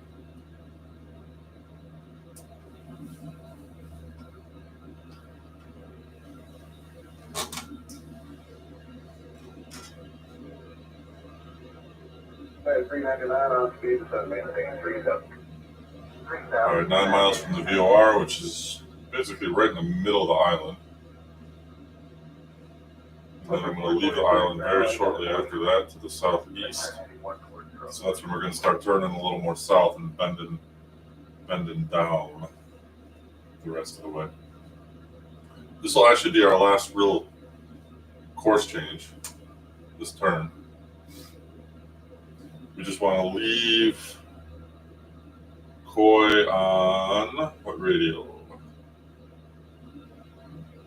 The 125 radio.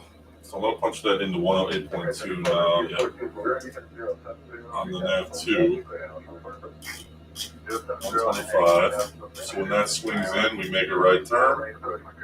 And then I can switch up nav1 to look for Pointe-A-Pitre on 112.9.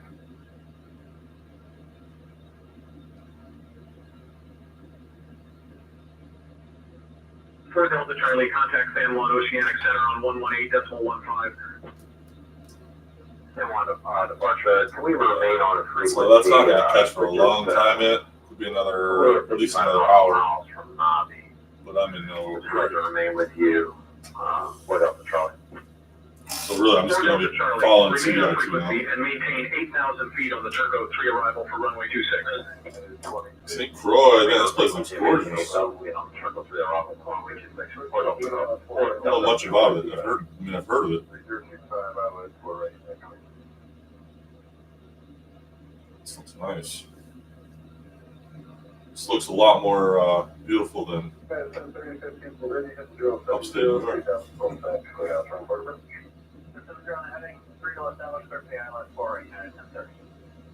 See, I need elevation changes. I can't just look at flat. That was my biggest problem with Texas, honestly, other than the humidity and the heat, was how flat it is, man. They call it like big sky country. Well, that's because you can't, there's nothing to look at. There's no land. It's just flat with buildings. I think that was what I missed most when I lived there, was like the elevation and just the character of the architecture in the Northeast. You know, Houston, it was just all these like ticky-tack houses in a suburban sprawl. Once you got out of the city. I like the neighborhood feel and elevation change and stuff like that. I actually prefer the cold to the hot. Hate humidity. Cold you can warm up. I cannot cool off when I'm hot. Can't sleep when I'm hot. It's just never comfortable. Probably doesn't help that I'm so big. Alright. So again, I'm just waiting on this radio. Should be a couple minutes, it'll swing. And I'm gonna ride that down basically all the way there. As far as I can pick up that signal, and then I'll transfer over to CDI 1. Once I pick that up, then I'll ride that needle. But in case I do have a GPS failure, I can still navigate safely and effectively via IFR over the ocean, which I will want to be able to do, because this is my longest stretch here over open water. So this was about, what, 60 miles in between? Between Puerto Rico and St. Croix, maybe not quite that far. Oh, yeah, maybe. 33, 52. Yeah, about 65, 70 miles. So this is going to be longer. This looks like it's going to be, oh, geez, 108 close to 9, almost 200. So 3 times as long. So this is a very, very, very long stretch of open water coming up. Probably the longest I've done on this whole journey. Yeah, oh, without a doubt, man. This is going to be, without a doubt, the farthest away from land I will be. Probably nothing for 50 miles in any direction when I get to light. Yeah, dandy. Nothing. Eventually, yeah, I'll be over 54 miles from land, so that's pretty far. I cannot get high enough to glide that in.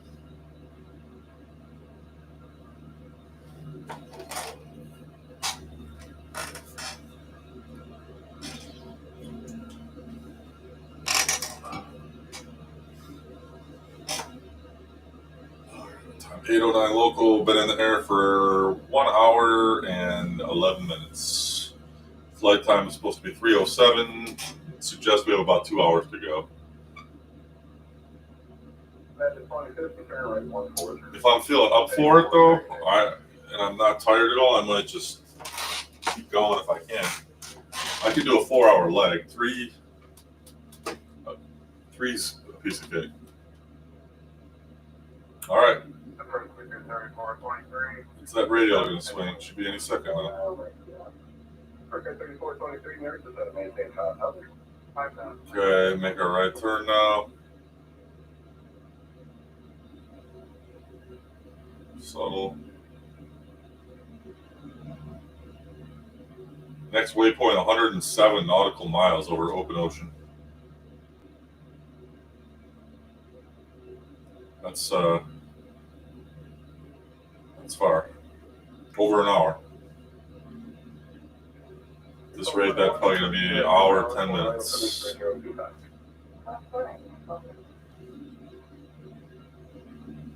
Watch my altitude too, I keep dropping.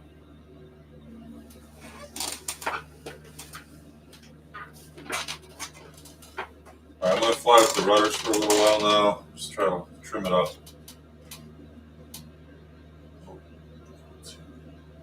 Too heavy there on the foot.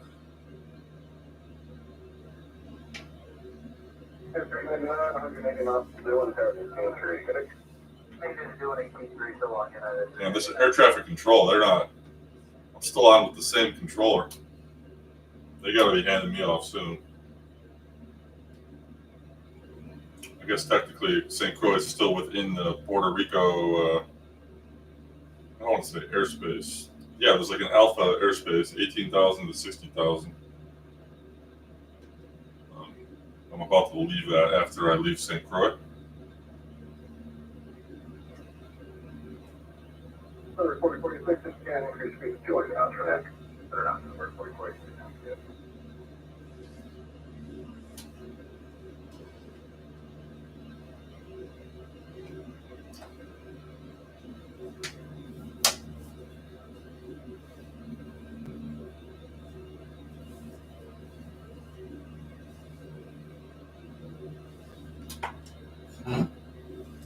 I would love to be able to do this whole flight without taking a piss because I want to simulate this as realistic as I possibly can. We'll see if I can do it. I kind of want a beer.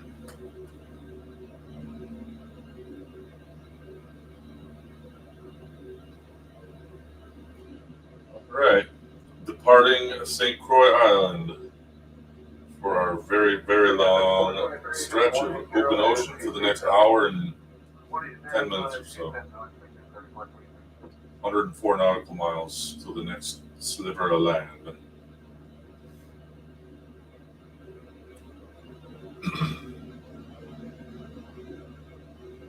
85 Juliet, contact San Juan Oceanic Center on 118.15. San Juan Oceanic on 118.15, 85 Juliet, good. San Juan Oceanic, Skyhawk 5385 Juliet with you at 5,000. November 5385 Juliet, San Juan Oceanic Center identified. Good morning, Christian said, QNH 1017. It's in QNH 1017, 85 Juliet. 018. So weird using this QNH instead of the regular barometric pressure.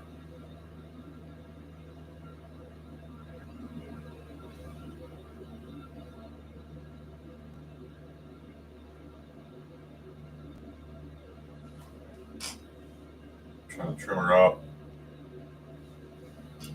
but maintain enough airspeed so this doesn't take me 4 hours.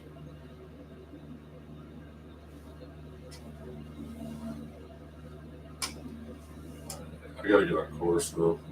Going left hard here. Trying to leave this radial and I just can't stay on it.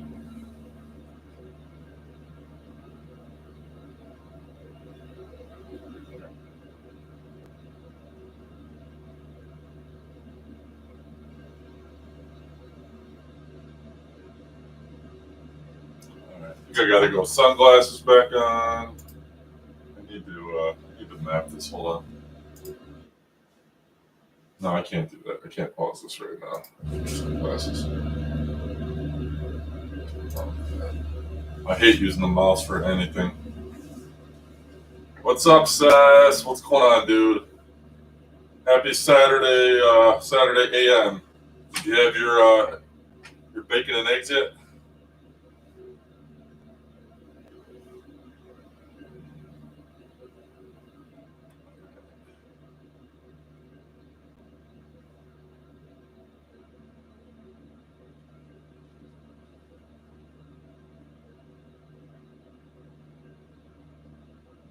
Soon. Nice. Enjoy, man.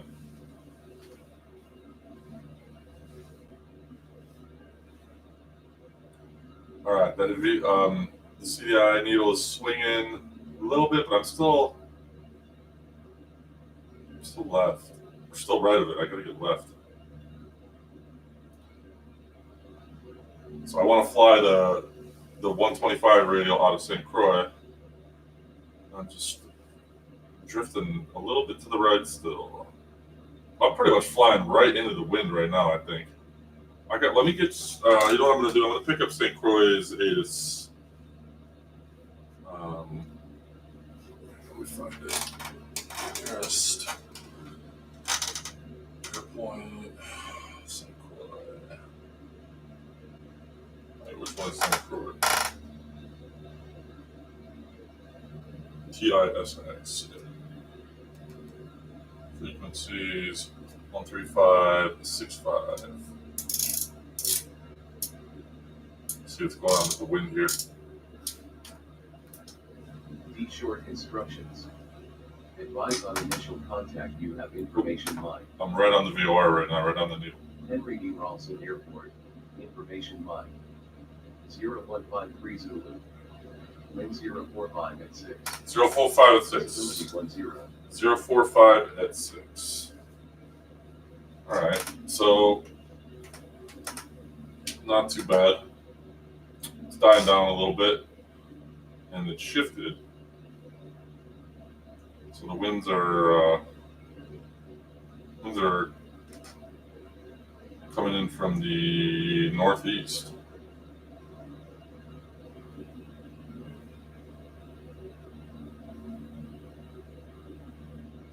Let me get the clouds too. Should pick up the cloud. ITY10. Sky conditions clear. There. Temperature 27. Oh, I didn't need to do that. I could just look out the window, but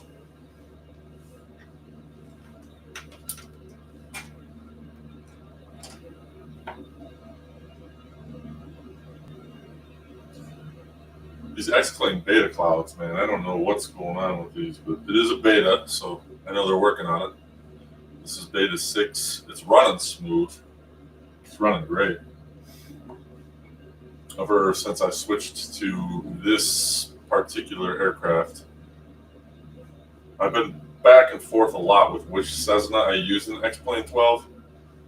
For the longest time, I was using the Airfoil Labs analog. I didn't realize like how badly that was hurting my FPS. So what I did was I switched over to the Laminar stock, except I went with the Reality Expansion Pack add-on and the X-aerodynamics add-on. So with the it's like an enhanced flight model for better accuracy. And then on top of that, I added the Boris AudioWorks sound pack. So now this thing is flying great, and it's way less taxing on my FPS. It still has a lot of failures with the Reality Expansion Pack. So I'm using the economy system. It's been great. So this is my go-to Cessna now, and I think, like I said, I really like this livery. Found this livery online. I don't know why I like that so much, but just a good-looking Cessna.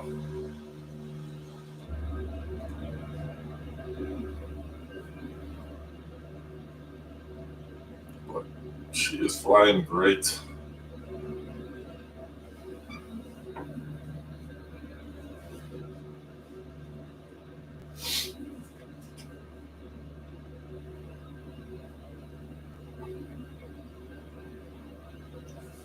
Still having a hard time holding my altitude, though. I'm drifting quite a bit. Really fighting to stay on it. Heading is good. 93 nautical miles till we hit our waypoint, which is still over the ocean. So that waypoint is called Modux, and that is when we are going from San Juan Oceanic to Piarco. I don't even know what Piarco is, man. Learn as I go. Piarco. I don't know what Piarco is. So Piarco is like all this airspace down here between the top of South America and all these islands.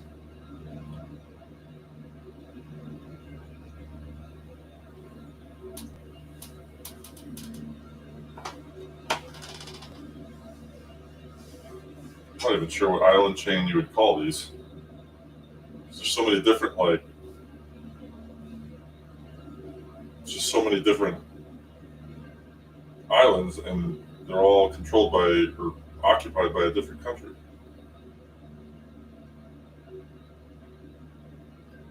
Yeah, this will probably be second to last Caribbean flight before my final. I'm going to try to make the next leg of this. I'm going to try to hit South America. Try to hit the Venezuelan coast. But if I want to do that, I should probably go a little farther than that and just fly to my alternate. That looks like it would be about halfway. That's like 2 4-hour legs. 34, request 3,000 feet. Climb or descent? 1334, descend altitude 3,000 feet. Descend to 3,000 feet from FedEx 1334.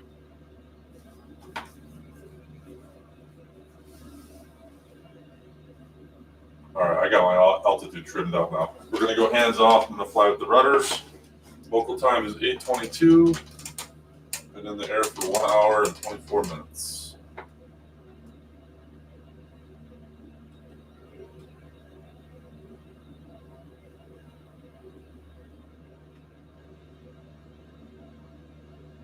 That would suggest we are almost halfway there. It doesn't feel like we are.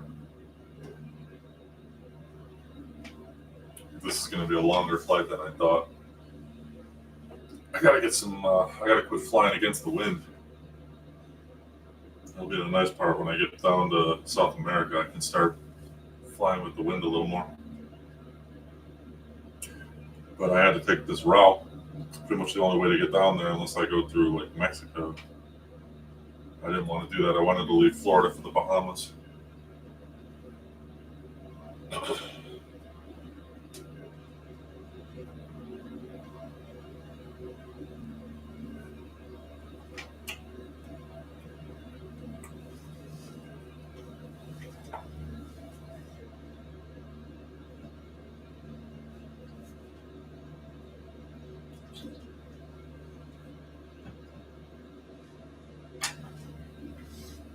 All right.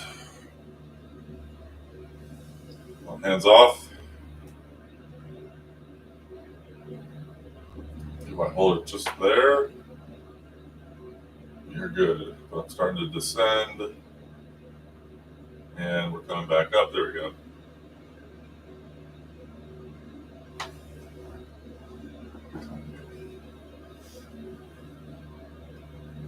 There we go. That is very gratifying when you get that trimmed out that well and can hold your heading without using your hands. That is nice.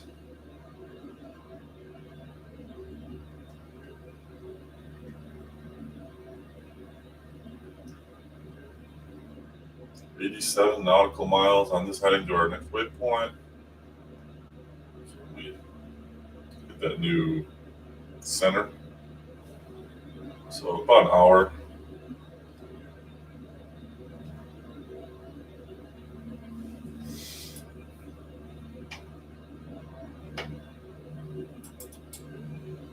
No, 241, 2040.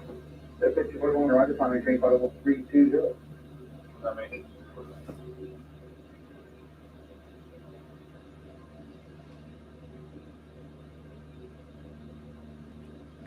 All right, so the wind, I keep drifting right. The wind is pushing me to the right, even though it's only about a 6-knot wind. It's moving me enough. And I got my foot on the right rudder, just out of habit. Maybe I don't need to do that. Maybe I could go full Tesla autopilot here. Roger, normal speed, cross brakes, flight level Not using the autopilot.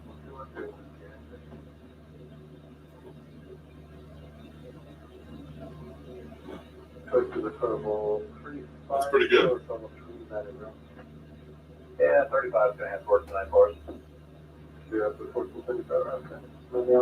Still right on the 125 radial out of Koi. JetBlue 1475, thank you.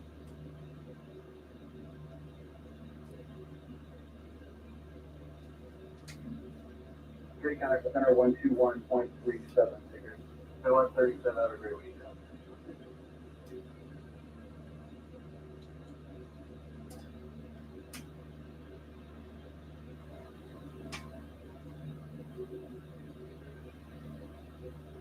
All right, I'm gonna go sunglasses off, and then I can quit using this damn mouse. Okay.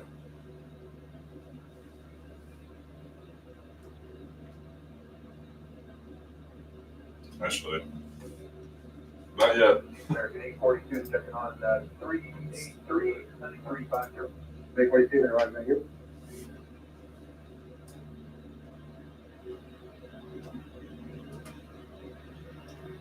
Still not picking up the Pointe-A-Pitre VOR. Probably won't for quite a while yet. There, JetBlue 602 level 350. The picture 2, then right below, pause now, flight level 180. It'll be another hour before we pick that up. I bet Modex is where we'll probably catch the radio for the first time.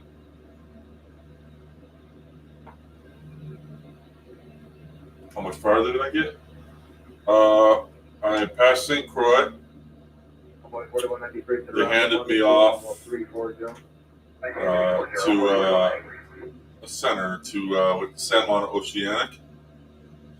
And No, I got about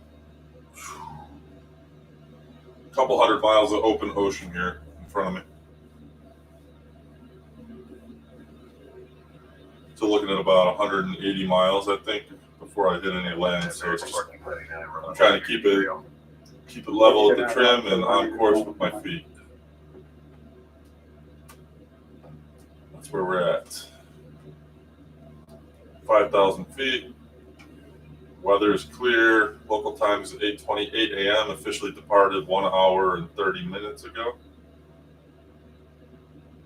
Mark 682, center 118.907 figure.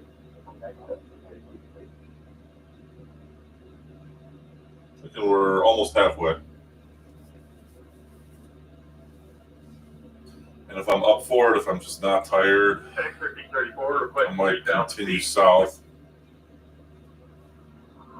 3,000 feet. Because I would like this to be the second last leg before I hit South America. So I want to make sure on my next leg, it's not going to be like a 5-hour flight or anything. It looks pretty long right now. Unless I do like the direct, but I don't feel comfortable doing just directs over. I don't think you can either with these international flights. You need some kind of following.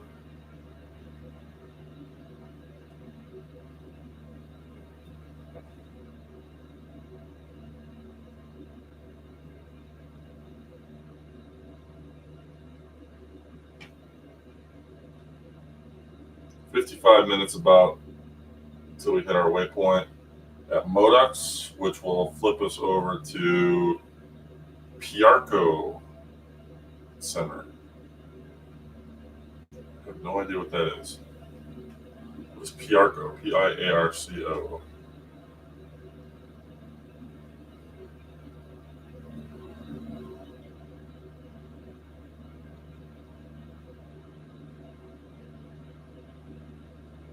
That's big.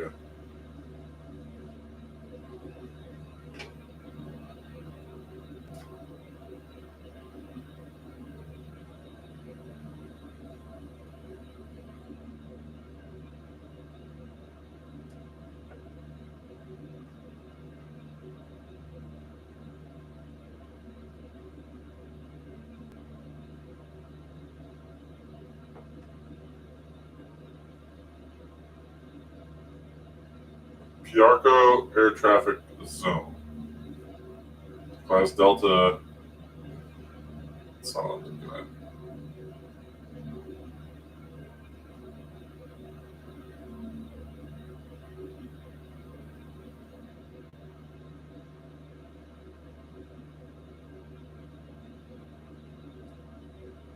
Puerto, Trinidad and Tobago. North Island of Trinidad. Okay, that makes sense. Jesus. Should have probably researched that before I started this flight. Oh, so going to Trinidad and Tobago. There we go. That I've heard of. Just didn't know what Puerto was. Never heard of that. Way off course here.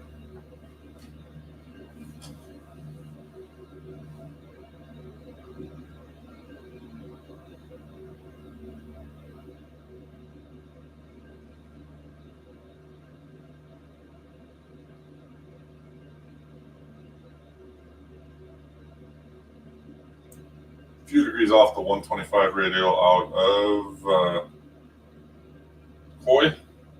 St. Croix.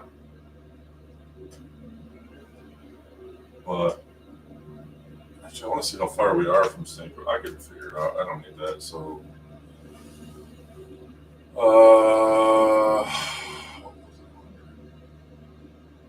about 25 miles.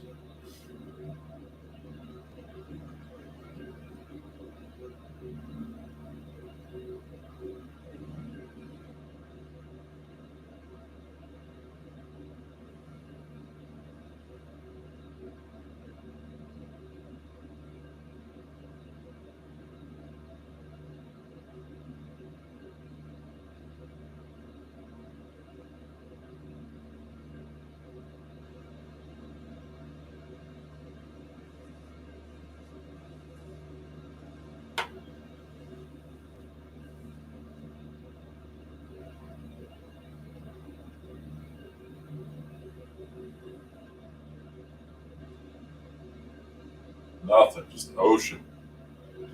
Every direction. I don't even see any boats out here. I only have one boat in sight.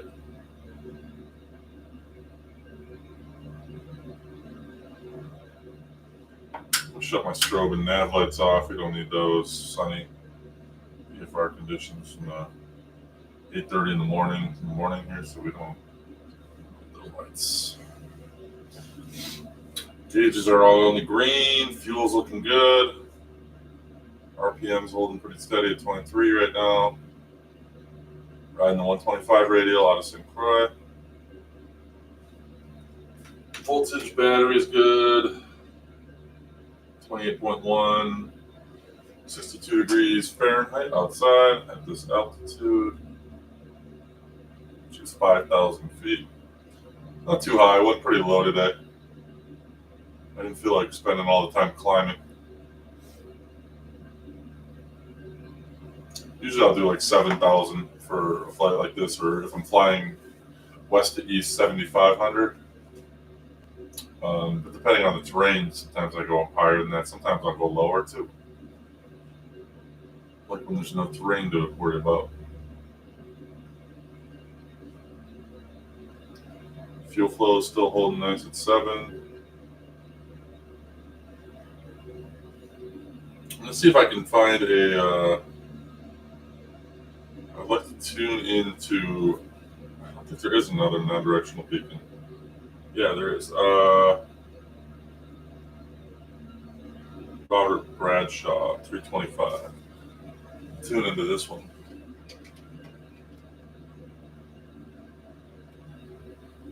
So I got my ADF receiver is tuned into 2 NDBs. 385 is at my final destination, Pointe-A-Pitre. And then I've got the standby set to Robert Bradshaw when I get close to my Modex waypoint. So I can use that again in case my GPS were to fail, because Modex is not a VOR, it's just an ocean waypoint. But I can tune a radial or a direction off of Robert Bradshaw St. Kitts. And that'll let me know when I hit the waypoint once this arrow swings onto, figure it out. It's 290, figure 270, 180. About, give or take, called 220. So this swing day here, when I have it on standby, that means we're pretty much hitting our waypoint. But that won't pick it up until we're a lot closer. It might not even pick it up for a waypoint. I don't know. Still looks like we'll be about 30 miles offshore, maybe. Should pick that up. I don't really know the range of an NDB, though. I should probably figure that out. Let's find out. Something I'll learn right now.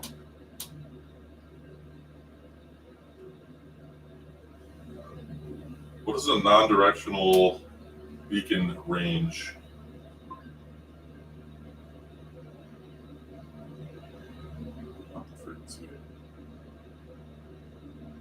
Okay, provide navigation information over a range of 15 to 100 nautical miles. So I'll pick that up, no problem, over the ocean.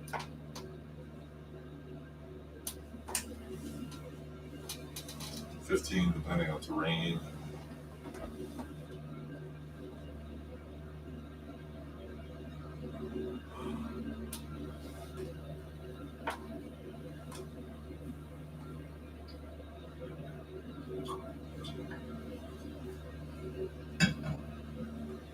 All right, holding steady at 4,900 feet. Airspeed 83 knots on the ground.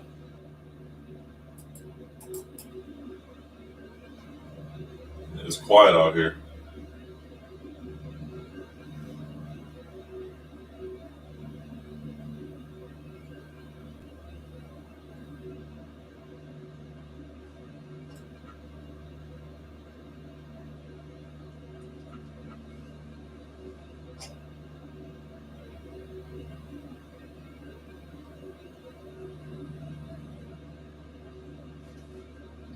got to do it on guard, standby, or con 2. Not standby.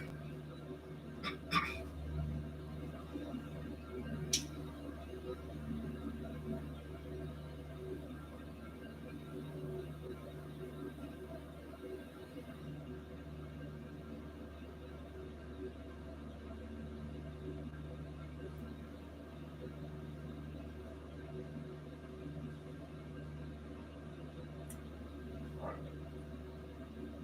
95 miles to my airport after I hit my waypoint, which is 67 miles away. And one up Danny, Kenner Sky 439er. We'd actually like to amend the flight plan and for cruise level 320 if possible. Kenner Sky 439er, climb flight level 320.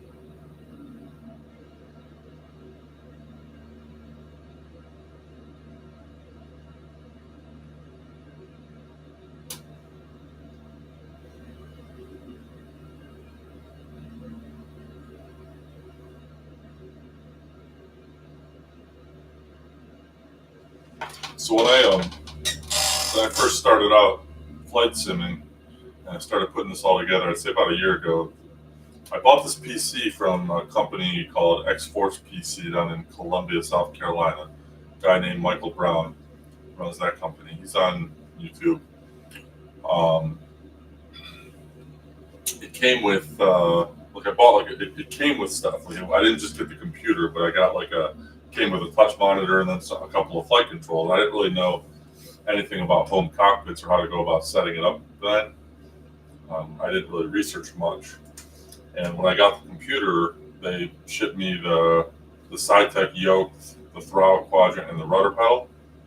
I still use the rudder pedal, but I want to switch over to the Rettos or even the Bruners. But I'm looking to get rid of the Logitech stuff. I don't use it other than this SciTech radio panel, which is just like a standby ADF and DME for me. So if anybody out there knows anybody that wants one, I'll sell them cheap.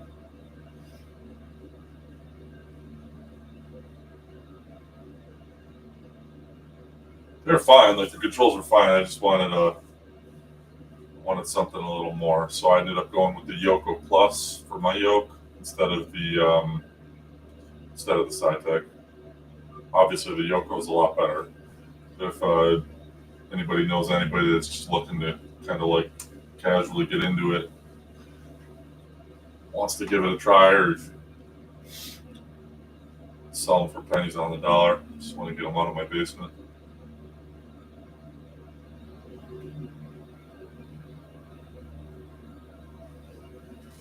Bruner's expensive, thrust matter pendulum, those are a good medium point.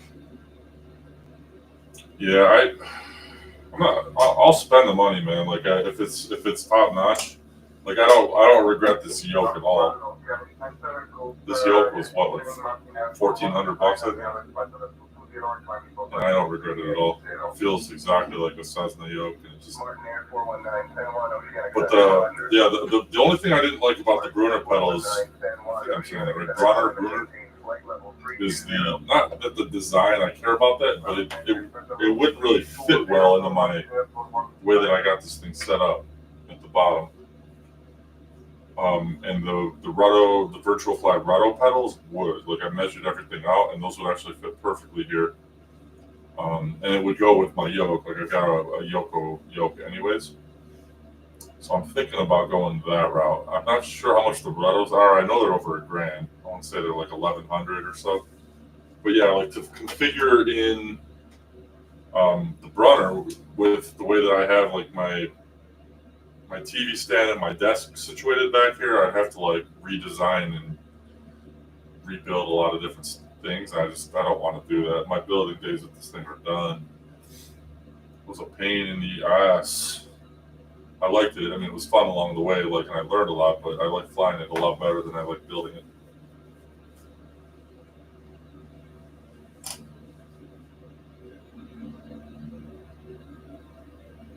Do you know how much Steve, if you're there, do you know how much the Brunner pedals are? Probably 1,500, right? Definitely over 1,000. I know that.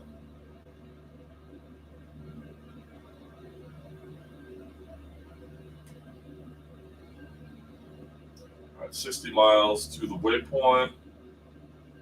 43 minutes. Yeah, then check out the if you're on Google right now, check out the difference between the rudders, or I'm sorry, the virtual fly rudder versus the Brunner in terms of price. I'm curious as to what I'll look that up. I'm just trying to hand fly here. Every time I look down, I get way off course. Virtual fly rudder.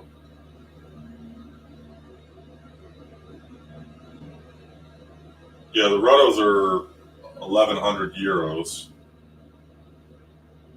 But the way that that's built, like that would perfectly fit with how I have everything set up down here. So yeah, 1,100 for 1,100 euros. What is 1,100 euros in US dollars?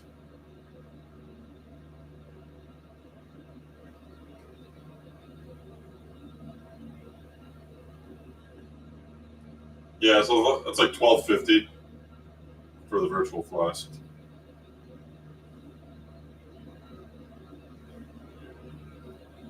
Brunner. Oh man. Yeah, that's even more. I know they're better though. I just don't get their design on it. Like that design is crazy. Looks like a,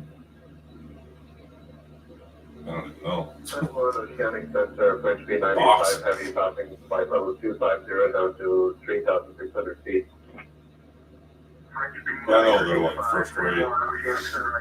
They're yoke too. I mean, I was going back and forth between that and the Brunner yoke, between this one and the Brunner, but I settled on the virtual fly. Control loading. Oh.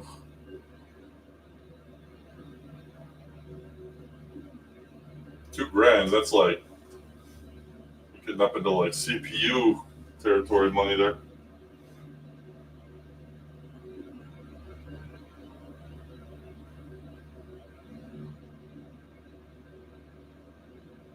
Let me check those out. Actually, I gotta look that up really fast. Sounds sweet.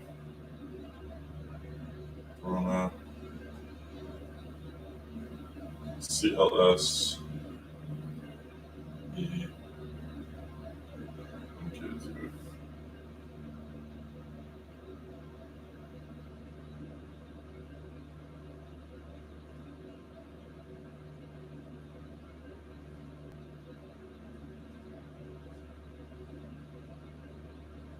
Oh, yep, there it is. I got, 1,800 euros on this. Oh, that is so sick.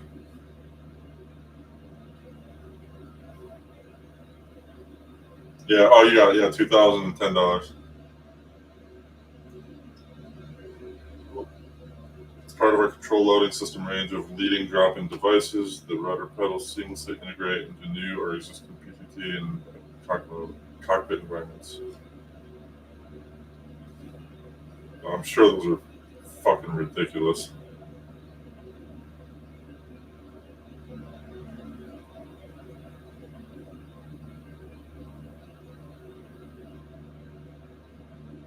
So cool.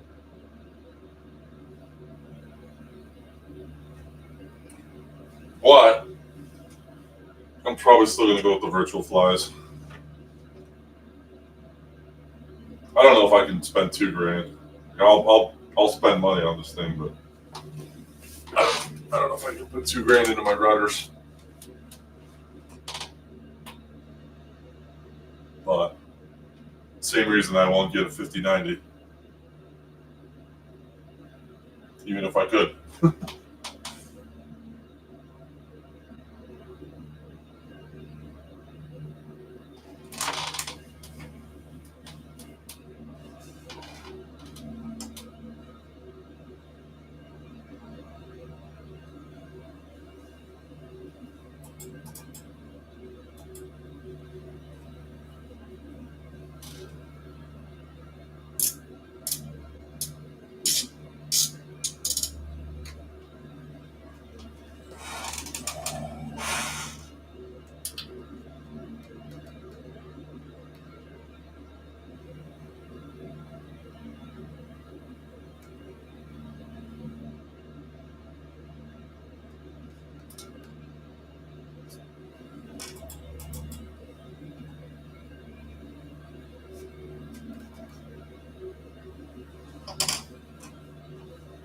very little chatter out here.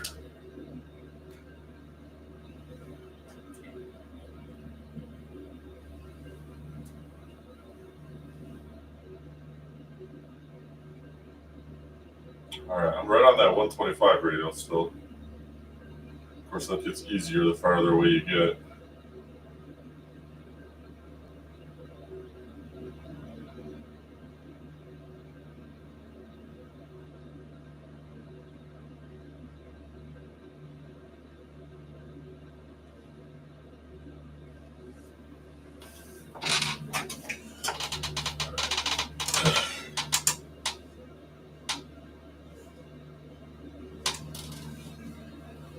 I got to recheck my heading indicators.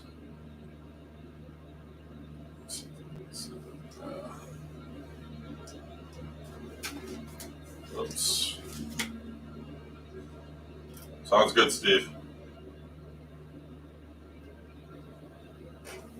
All right.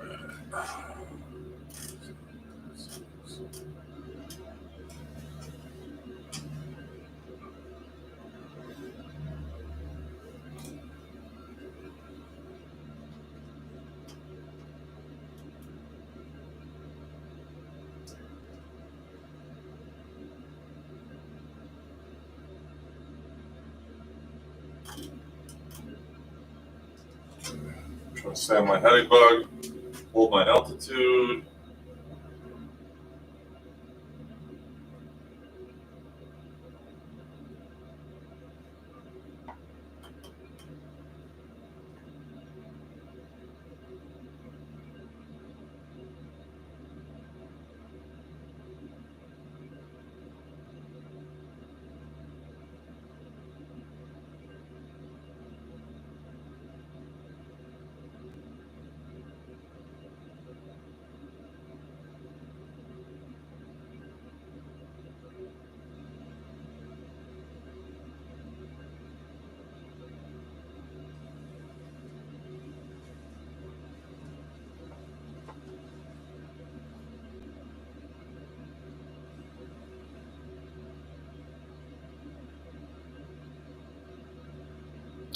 Almost coming up on 2 hours in the air here. Hour 54.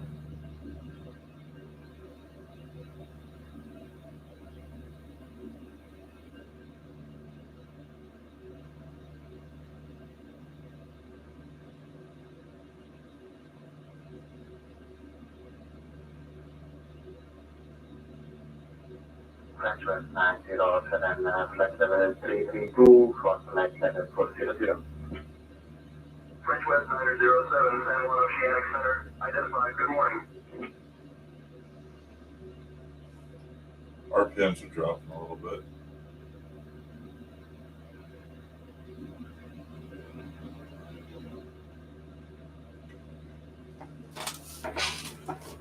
Oh. Old man silence.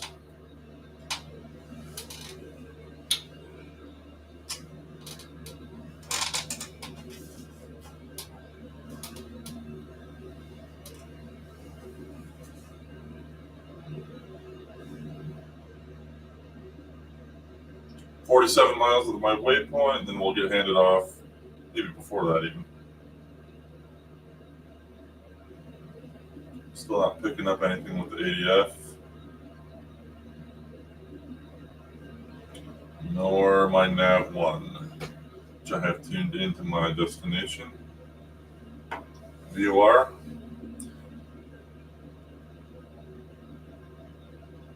Got my ADF and my VOR, or my DME VOR tuned into that VOR station.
trimmer down, pull back on throttle a little bit, probably.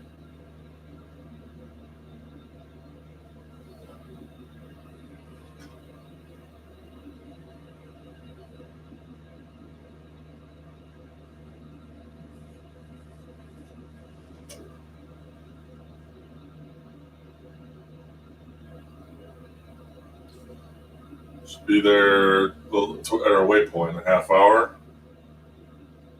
And from there, 95 nautical miles, probably a little over an hour past that. So we got probably over an hour and a half to go yet. Just about past the halfway point.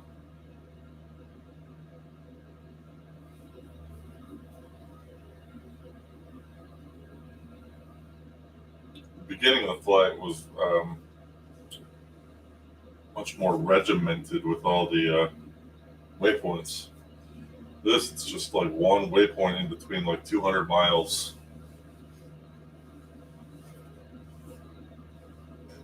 Straight flying. I am under IFR. I don't know if it's necessary, but it felt like it was a very long flight. When I departed San Juan, I did fly through some clouds. But since then, the skies have been clear. I could probably cancel IFR, but I'm not sure how that works international. Probably have to still maintain flight following, so what's the point?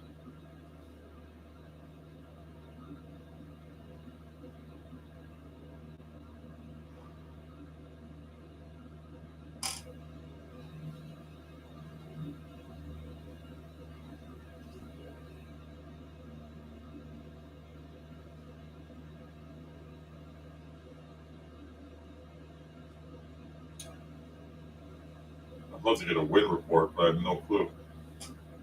Last wind report I got, wind was coming in left to right at 6 knots, so it was pretty much inconsequential.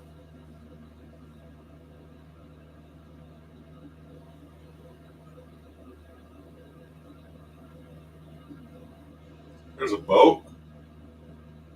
First boat I've seen in a while, too. Alright, so if we have an engine failure, we have to remember where he is and land about a mile in front of him.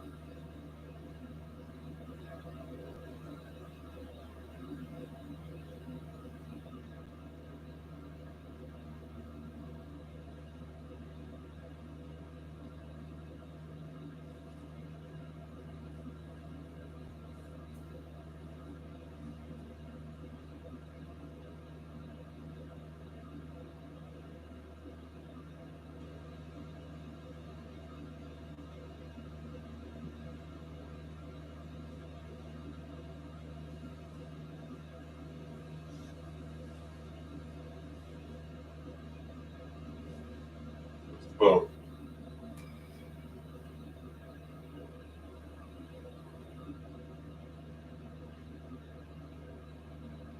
There goes our lifeline. There's actually a few around. There's one over here. I didn't see any boats for a good 20, 25 minutes. Now I see 3. There's one here too. And there's one in front of me. Should be a shipping lane.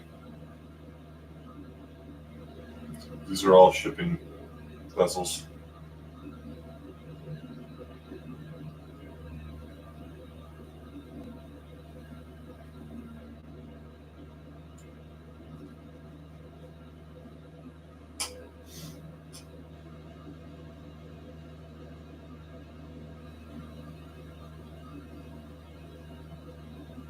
Mountain 8109, contact Bradshaw, approach on 128.905. 128.905, Mountain 8109. Bradshaw is the that's this. So there it goes. Boom. ADF needle swinging towards the east, pointing at Bradshaw. So when I hit Modex, right now it's at a heading of about 306. Modex will be about 260, 250. I don't know. It's hard to say. Well, watch my course. You turn turn like that when you're not paying attention and you descend. Climb back up.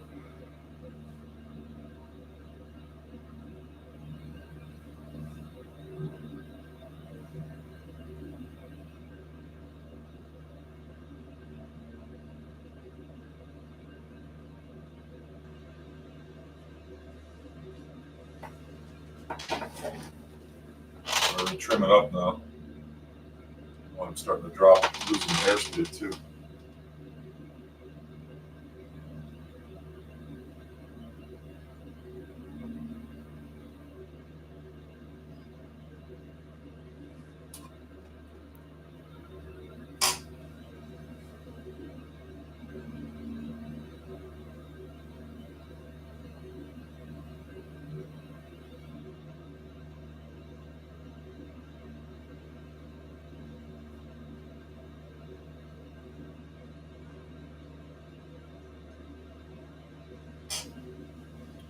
Holding steady, 5,000.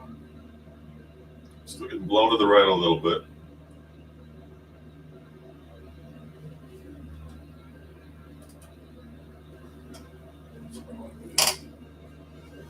Just trying to adjust my heading bug to keep me on course here. It's like my only frame of reference. I got nothing to look at.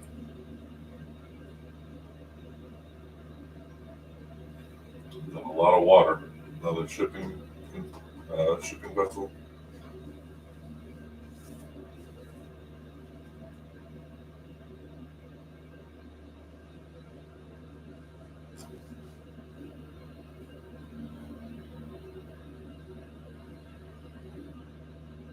"34 miles to Modocs. St. Martin is off to my left, but not within visual range. Still, it's probably about 50 miles away. That's probably the closest land right now, that or Bradshaw, which is up there.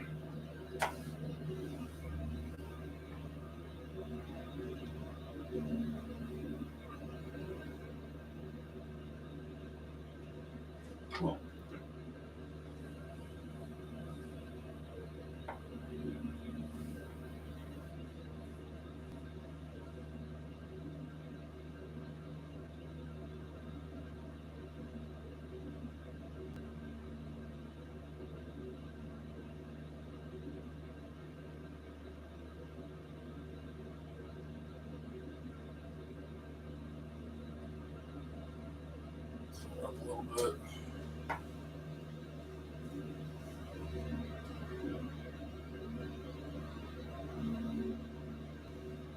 'Alright, I climbed a little too high, and I'm starting to get, I don't want to say fatigued, I'm just zoning out for a couple seconds at a time, and then I look down and I'm 300 feet above my assigned altitude.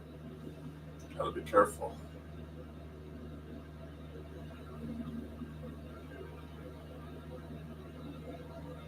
Just gotta keep working the trim. Can't stay off it too long. I'm just going to try to descend a little bit, pick up a little more airspeed here.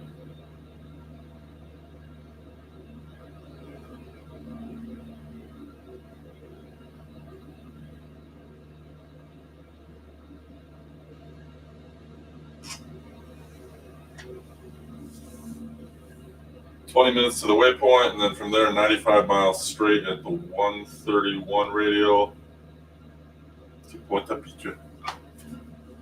Pointe-A-Pitre.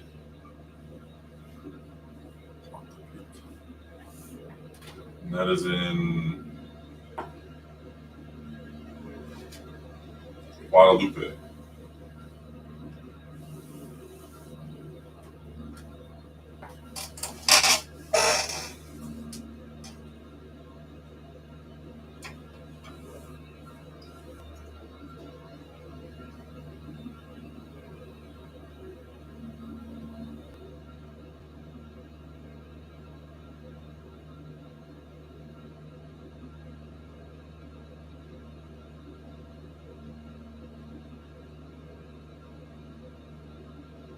Trying to stay on this course and keep an eye on my altitude.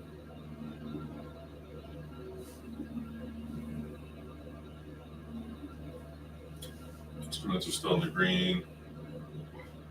I'll use a little more fuel here.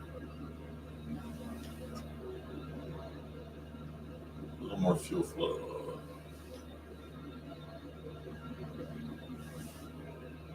A little more throttle.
.4 nautical miles to Emotics.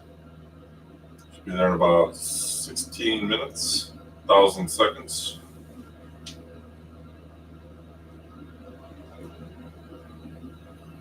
And from there, last big leg along this airway, which I have no idea what it's called.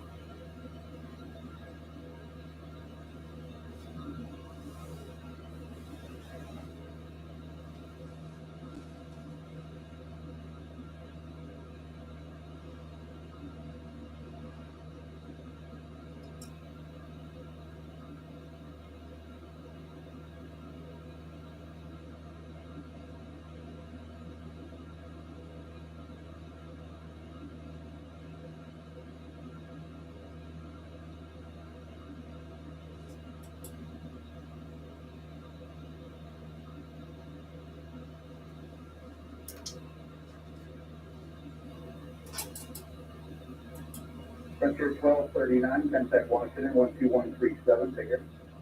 1237, Center 1239, end of the day.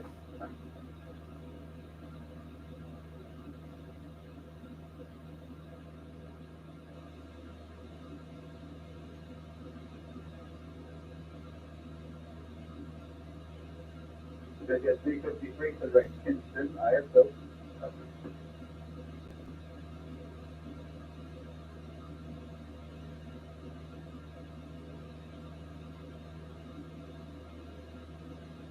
uh, 4872, arriving on the maintain flight level 280.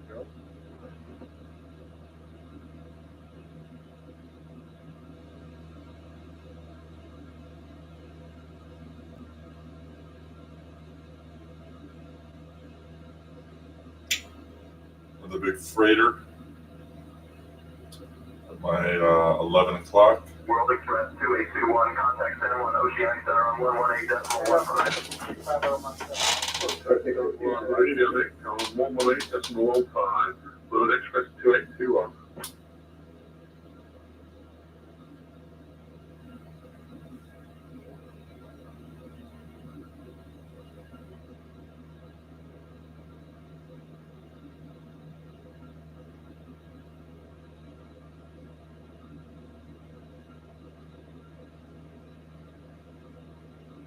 Level 650, cross Hollis, flight level 180300. Once, we're gonna have probably about an hour 20, I would guess, left. Yeah, go ahead. It'll take me to local time 10:30, 3.5 hours.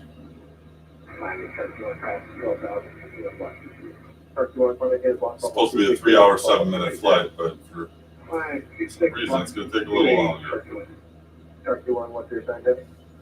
Currently 220, request 260. Shark 2-1, finding 260. Hey, 260, Shark 2-1.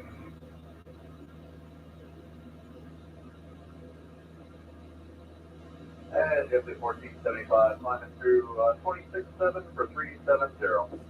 Ghibli 1475. There's the trim again. Right.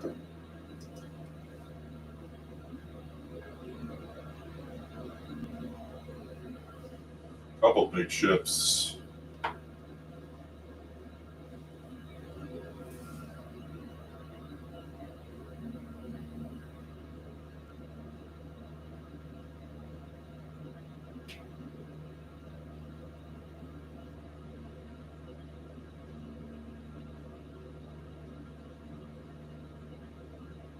Number 5183, you're now clear direct to Kinston, ISO.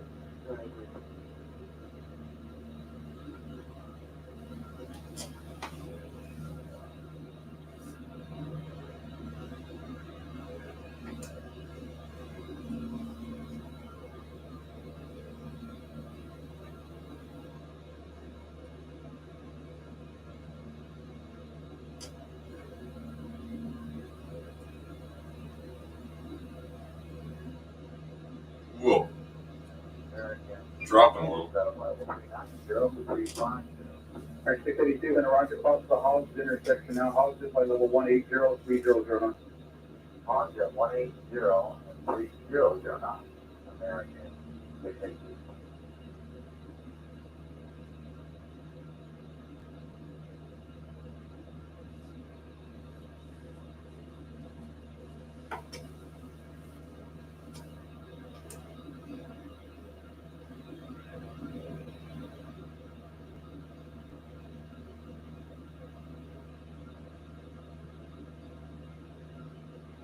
Bopa 812, contact center 121.37, take care.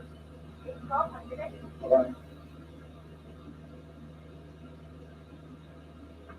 Control, this is 22240 Oscar, requesting VFR clearance to Sierra Victor Mother Upper.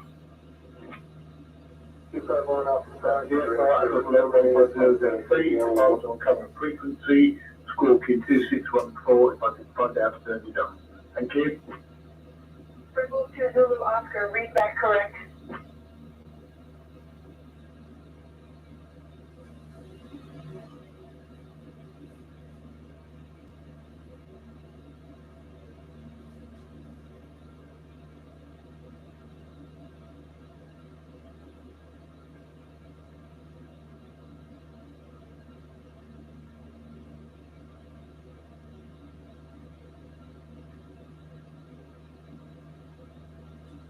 And flying along, 5,000 feet, southeast, probably about 15 miles off the coast of St. Kitts.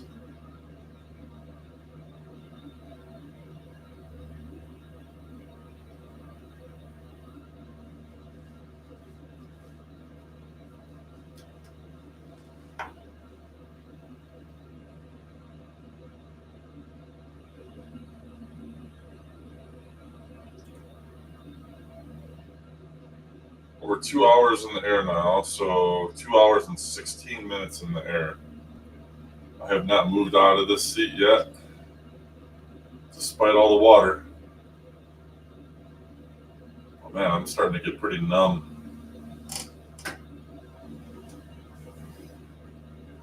And my hand flying it for this long, it's just, oh man, I start to like zone out. Just try to keep my altitude.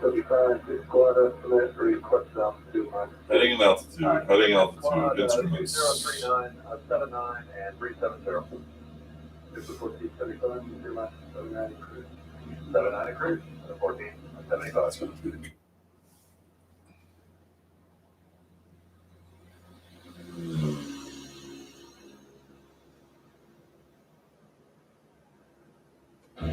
Serving 014, contact center 121.37, take it.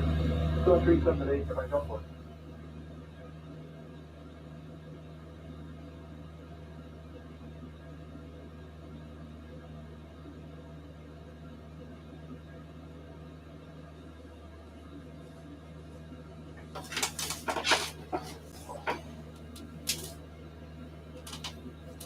Yeah, so once I hit Modex, they're going to kick me over probably to Puerto airspace. Washington, 241. That in Vega. That's 241, Roger, climbing tank level 320. That makes 241.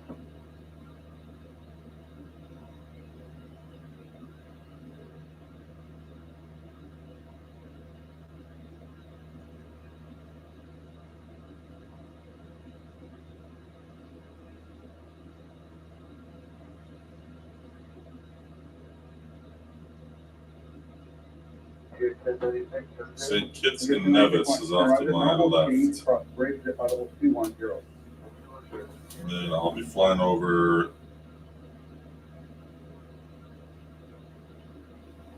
Montserrat.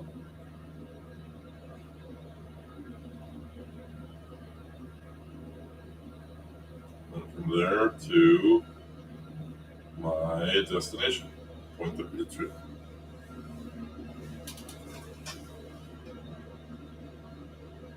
Pointe-A-Pitre. Choice for the total 350, total 390. Yeah, 35 is going to have work tonight for us. Yeah, that's the 35. Oh, watch my heading. I stopped at 350. Looking down too much. 1475, I guess.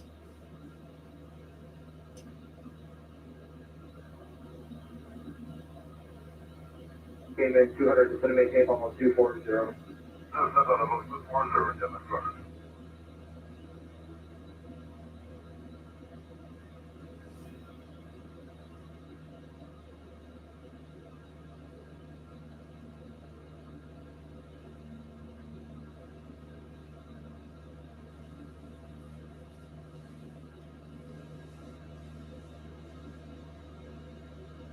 Contact center 121.37.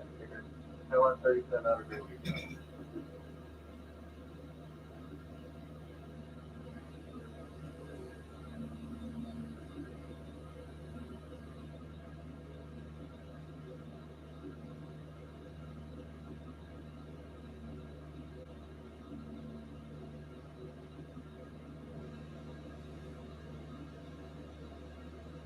American 842 stepping on 383, sending 350. 842, right, thank you.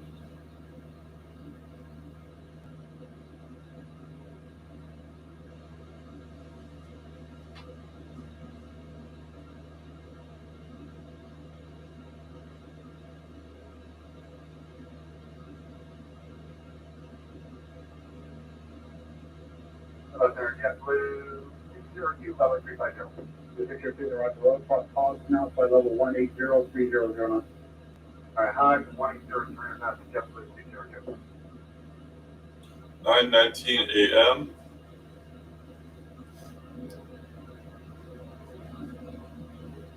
I set it up so I could depart at 7 a.m. Departed 2 minutes ahead of schedule, 6:58.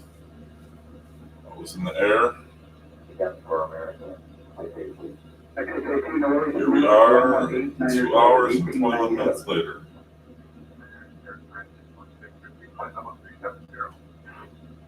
Airframe 616, Yarko Center, Roger. American 2456, descend and maintain flight level 070. 070, American 2456.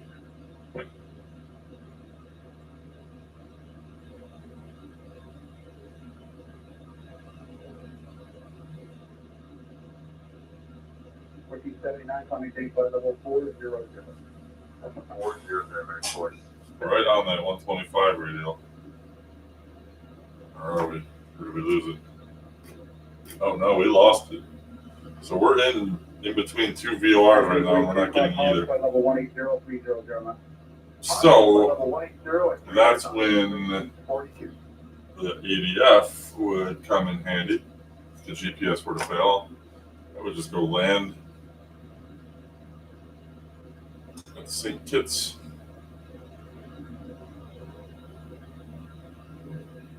Follow that heroin. Center 128.3, take care. Eventually, you'll see the DME pop up here. Thinking not too long, pretty soon, probably in the next 5-10 minutes. Definitely in the next 10. We're flying, I mean, we're over the open ocean here, so there's no obstructions. There's nothing but line of sight. 5241, correct, Pat? Alright, so that should get picked up soon. And then once we hit that, we'll follow that VOR all the way into our destination.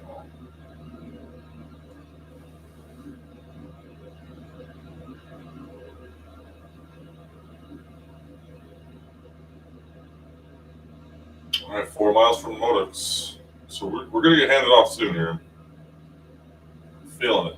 2731, 36-3 to 7350, 797. 3731 in the right, thank you.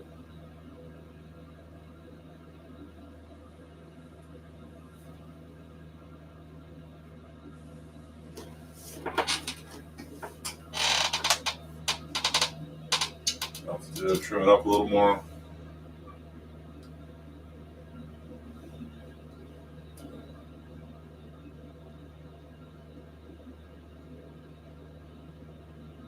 So I could get like a weather report around here. There's no power there.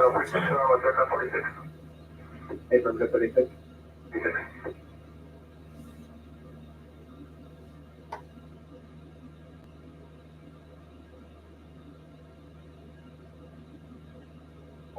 Victor 5747, with you, flight level 230.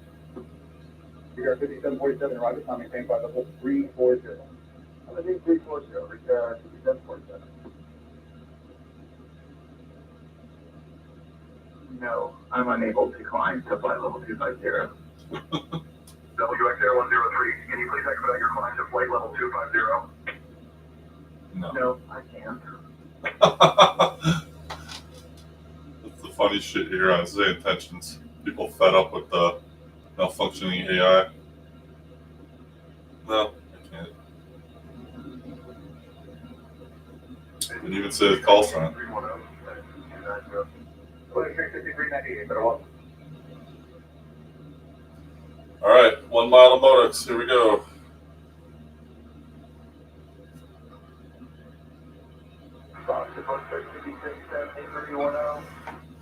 Clear 5670, within our hello.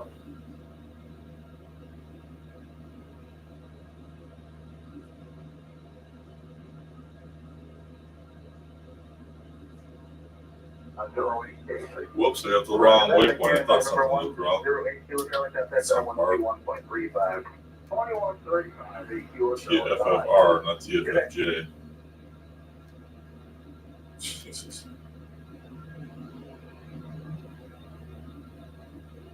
Did it raise that? Didn't activate display. Yeah. Hello, Falcon 10 kilo Charlie, 30.7, descending 24, sir. Falcon 10 kilo Charlie, Center Roger, good afternoon, center maintain level 190. There we go. All right, 94 miles to the airport. Looking like just over an hour. So 3.5 hour flight that was supposed to be 3:07. Nice wind.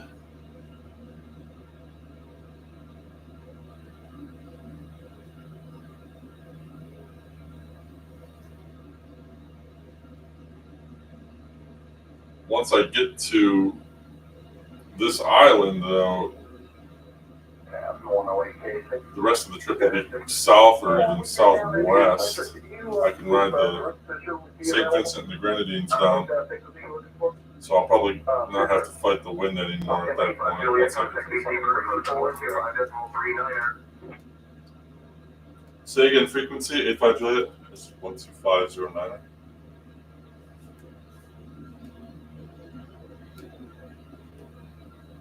Say again, last 85 Juliet. 85 Juliet, contact VC bird approach on 125.39er. 39er. Can't do 39er. Unable. I can't tune to a 125.39er. Everything has to be divisible by 25575 or 0. 85 Juliet. What is this shit? 239er? Air France 616 contact. Say again, center. Gotta be the wrong.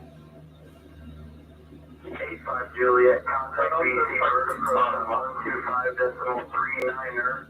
Activate the It's touch. 39er. It's a 39er? 35? No. Curve approach, right? So this is obviously a glitch. So you're giving me an incorrect radio frequency. There is no such thing as a 39er, 85 Juliet. Am I missing something?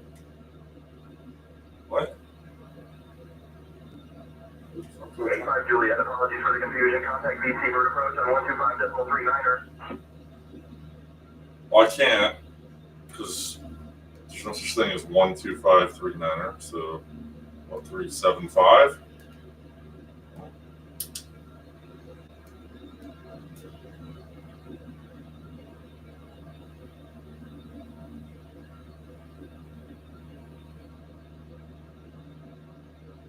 That's definitely a glitch in same intentions. So watch this. I'm gonna work around the glitch. Nearest center.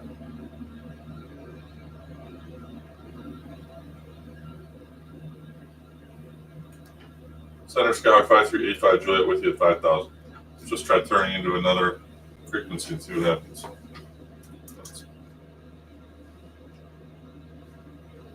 Center Skyhawk 5385 Juliet with you at 5,000.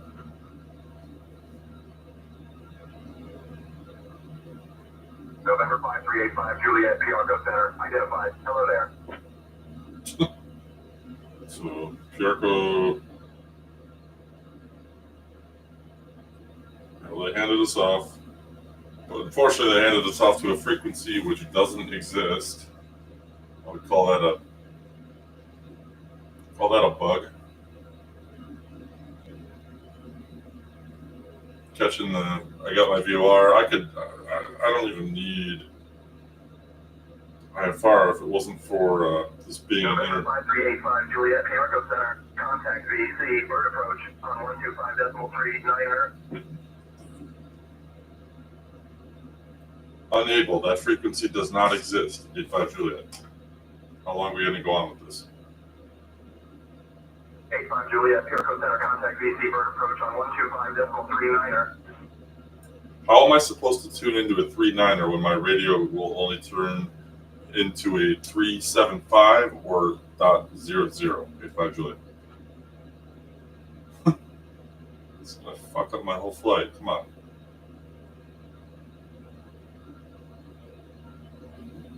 TC bird approach. What is that? TC bird approach. Diageo Niner Alpha Zulu, contact San Juan Oceanic Center on 118.15. I'm not even near someplace called TC bird. Right, San Juan Oceanic. Set to 118.15. Diageo November. Almost.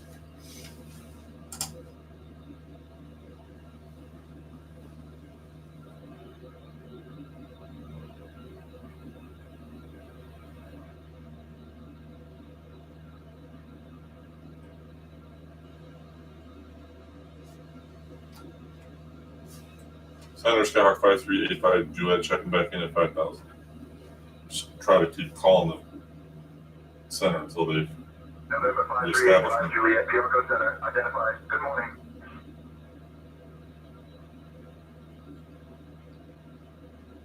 All right. It's gonna have to do it. Yeah, it should be there in just under an hour.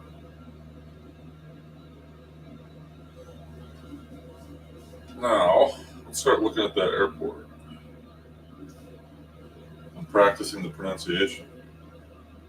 Pointe-A-Pitre. Pointe-A-Pitre. Fucking French, man. Suck at French. Pointe-A-Pitre. Pointe-A-Pitre. Guadeloupe. There is it. Okay, I guess that's where I'm going. All right, based on the wind direction, hopefully I can just do a straight in for runway 12. There's a long runway, 10,000 feet. Is it a military base? Private area, yeah.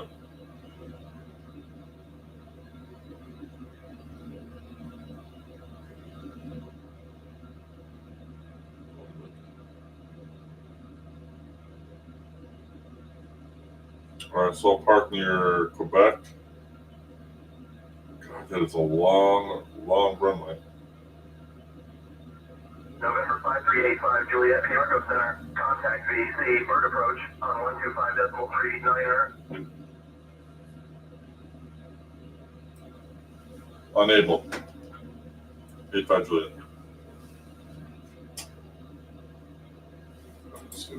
Juliet, Rico Center, good morning, radar contact. And number 4912, contact center 134.3, please, 34.3, thanks for your help today. 34.3, on the wrong answer. So it's a right exit off the runway.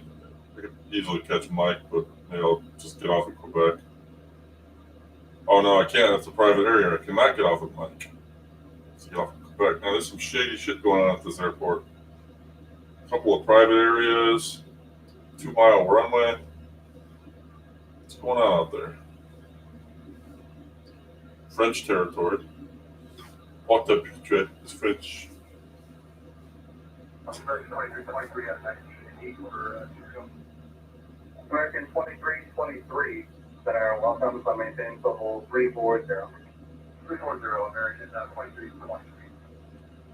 I think I'm gonna have to throw this thing on autopilot for a few minutes and take a quick leak. Take a quick break. I've been in this seat for 3 hours now. So let's do it. Autopilot, heading mode, altitude mode, hold me right there. On the Gonna take a quick break, take a leak. You took the company's frequency change there. Contact center. Be right back. 3.75. We'll go back, American 2320 today. Today.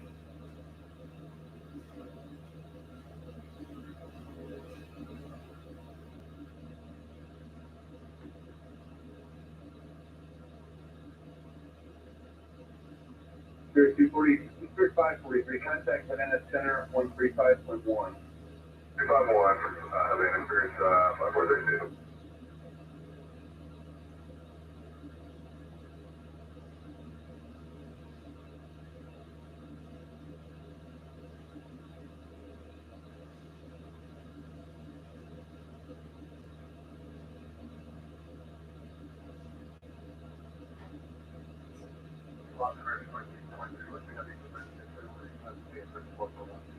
American 2323, roger, also level 340.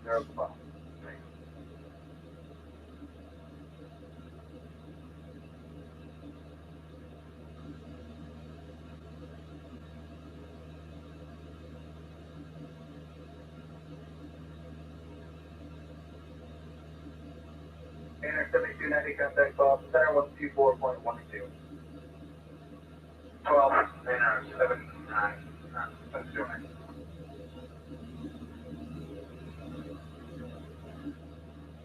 85 Juliet, contact VC, bird approach on 125.39er.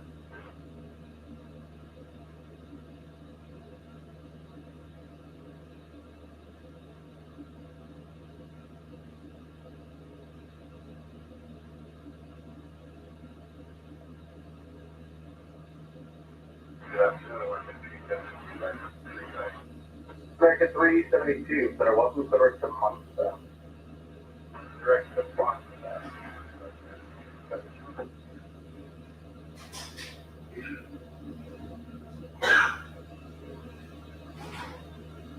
5398, contact Center 121.35. 5398, correct.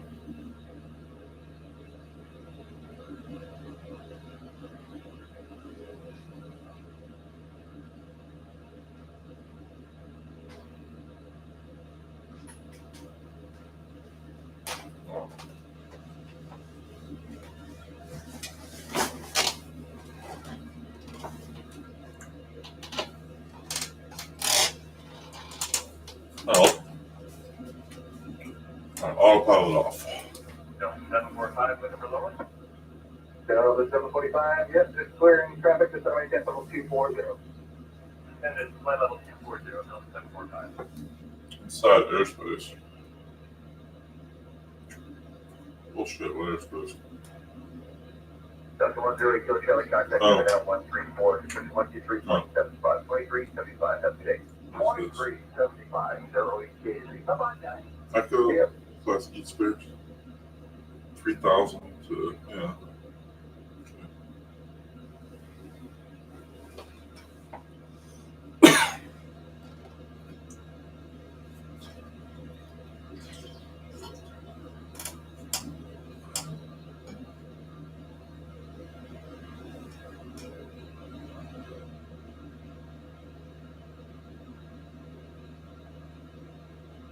Glacier 5670, Federation to the Burlington Airport. Jeremiah 1 Echo Of Romeo, course. contact 124.12. Roger, 124.12, yeah, 1 Echo Romeo. Fix my, Delta 745, contact center 123.75. heading indicator. 2375, Delta 745. Make sure I keep that aligned to my compass and my GPS. Breeze 1653, contact center 135.7. 357 or 1653, welcome. Good day.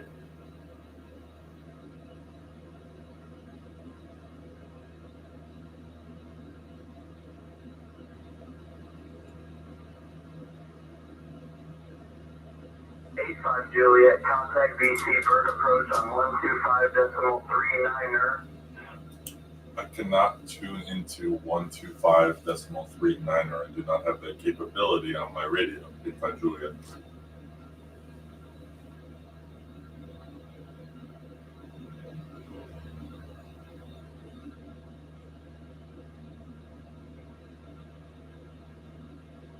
How long is this going to go on for? The thing I hate about say intentions when stuff like this happens, just fucks up the flow of your flight.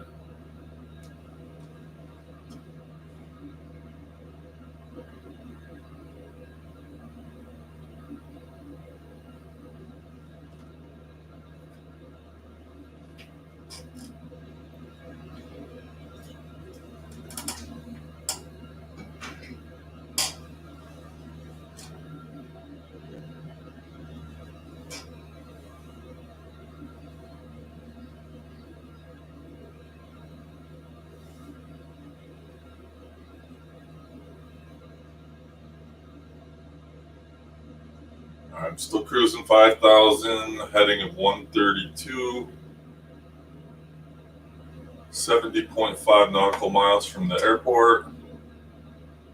Looking at about 46 minutes. And I have been in the air for 2 hours and 32 minutes.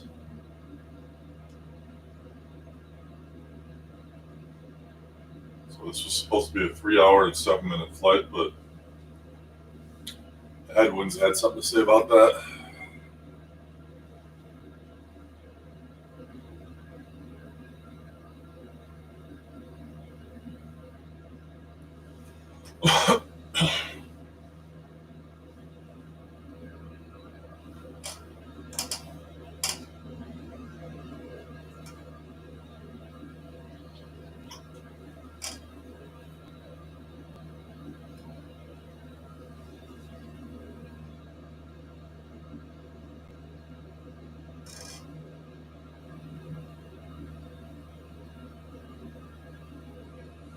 Man, I'm hands off right now.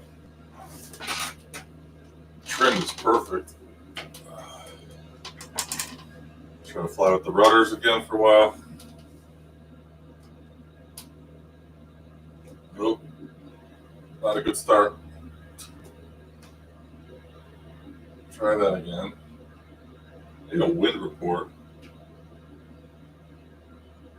Can't tell what's happening. I'm getting whipped around.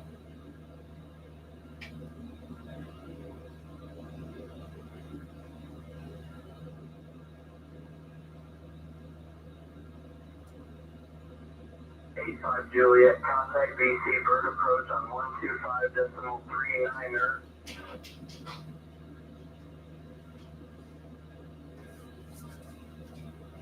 Can you give me a different frequency, please? 85 Juliet. Try everything in the book. 85 Juliet, please try 125.39er for BC bird approach. I cannot tune into 125.39er. My radio does not have that capability. Do you have another frequency I could tune to? 85 Juliet. And Say Intentions gets into these, like, it just goes down this rabbit hole and gets stuck. Like, you can't get it out of it. You can't say anything that snaps it out of it. It sucks. It's just going to keep saying that for the next 20 minutes. Or the rest of the flight, for all I know.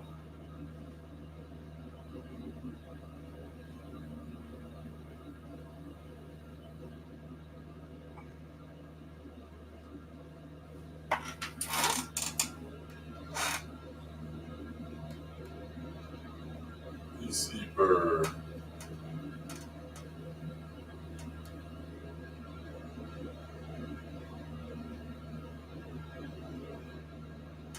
What if I try to approach this? BC bird approach, Skyhawk 5385 Juliet with you at 5,000.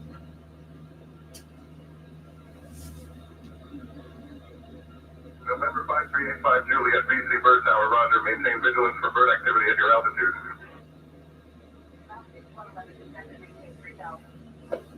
Okay.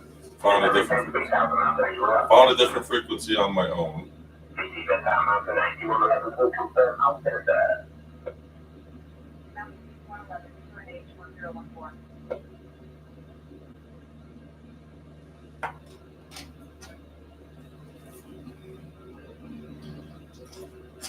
Let's see here. So you got a few people watching. What's going on, everybody? Hope your weekend is off to as good a start as mine is.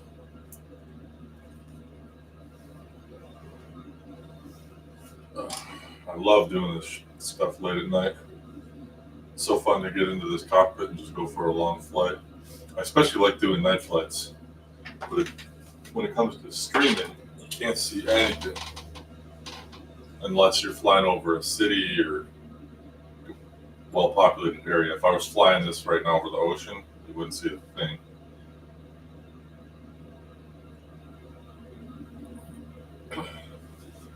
But I do fly real weather only. This is all real weather flying.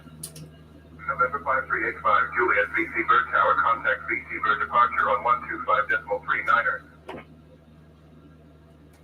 I can't contact that frequency. You have a different frequency, 85 Juliet. Unbelievable. 85 Juliet, rated departures on 121.3. Try that frequency. Thank you. 1213. Thank you, 85 Juliet. Departure Skyhawk 5385 Juliet with you at 5,000. Come on. Please.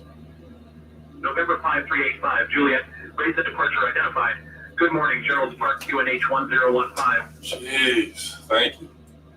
1015, 85 Juliet. What did I say to it that made it work? Man, that was a process. Finally got picked back up. All right, let's get back on course. Shouldn't be dicking around with that. I'm way off course now. That is why I prefer Pilot Edge to Say Intentions. Even though Say Intentions gives you more flexibility in terms of time and location, it's just not realistic. It's not as realistic. Not as immersive. You shouldn't have to be doing that for 10 minutes trying to get them to quit handing you off to a frequency that you can't tune into physically. That would not happen on Pilot Edge.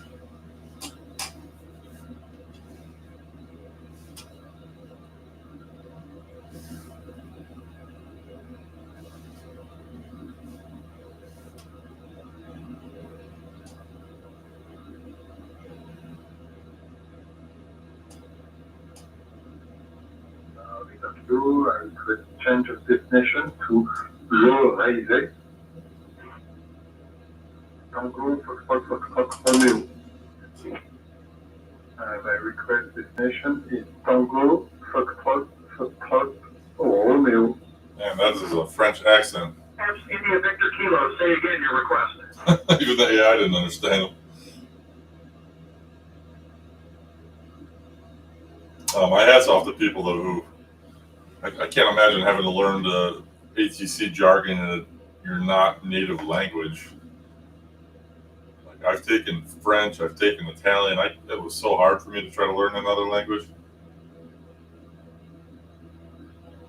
I couldn't imagine just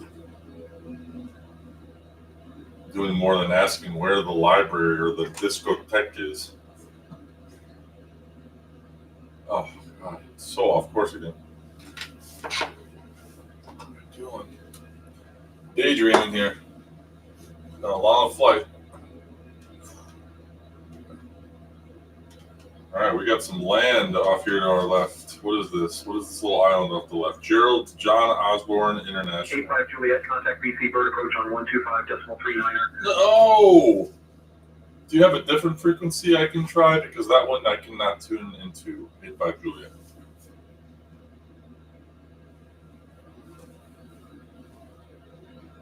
Juliet, raise it approaches on 121.3. You may try 118.4 for raise it tower. 1184 for Raise the Tower, 85 Juliet.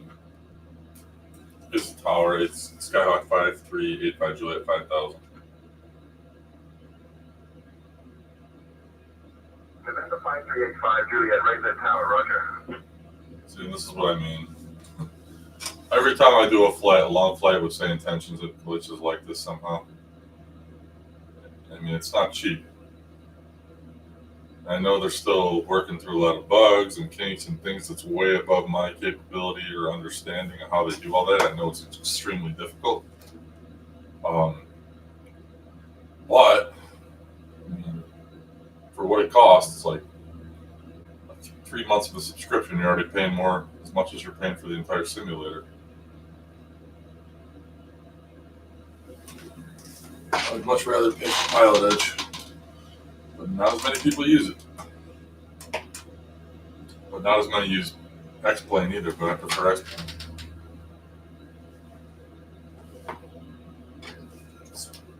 It's alright. Everybody does their own thing.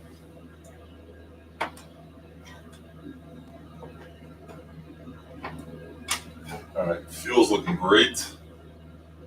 Instruments are in the green. 9:50 a.m. Flying on a heading of 132. Skylake 3 Alpha Zulu, cleared for touch and go, runway 12. Continue on the public missed approach procedure.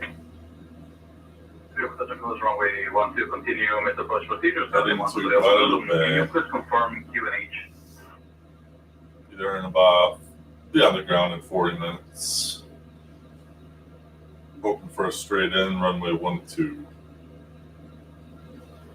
They do have an ATIS I can pick up. Here we go, 127.6.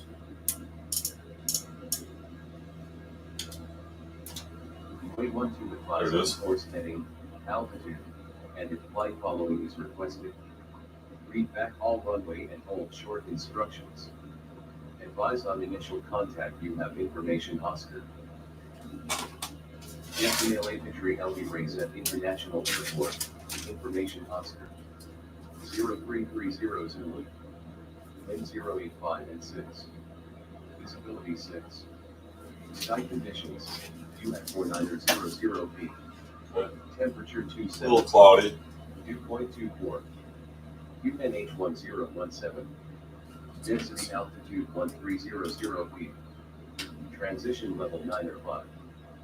Arriving and departing runway 12 advised on course heading. 12, beautiful. Straight in. One following is requested. Read back all runway and hold. Go straight in for 12 Advised on initial contact you have information Oscar. with Oscar. I had Oscar was my information on my departing airport too.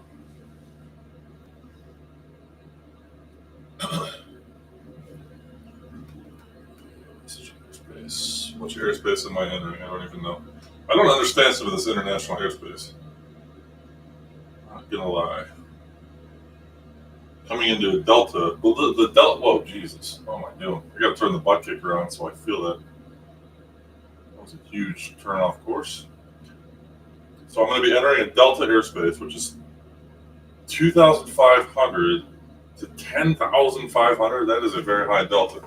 But again, different country, different things are done differently, I guess. All right, let's get back on course here. I'm drifting, not paying attention.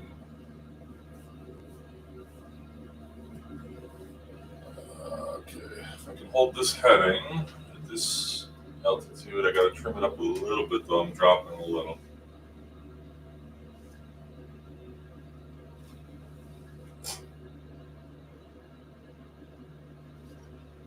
Look at that. Just snap checklist here.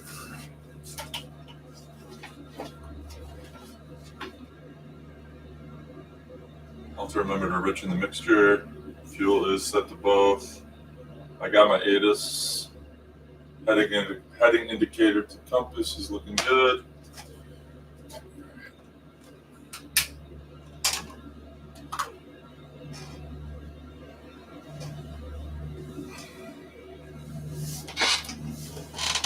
Okay, watch my altitude. I'm losing some altitude here. Still under IFR. So I have to maintain it. Some more RPMs.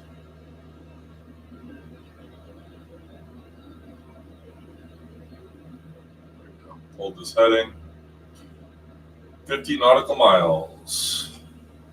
49.3 according to my DME. My GPS is showing 49.9. A little bit of discrepancy there.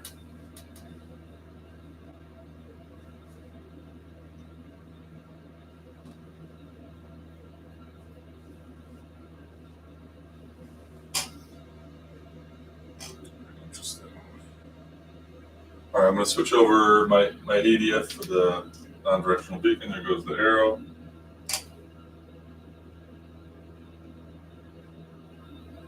It's just going to watch my altitude and my heading now.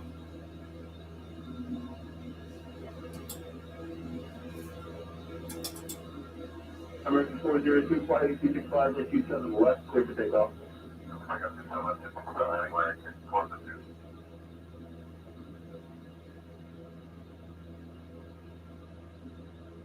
P16153, select Q123, ramp at spot 10. 002 west, spot 10, 617.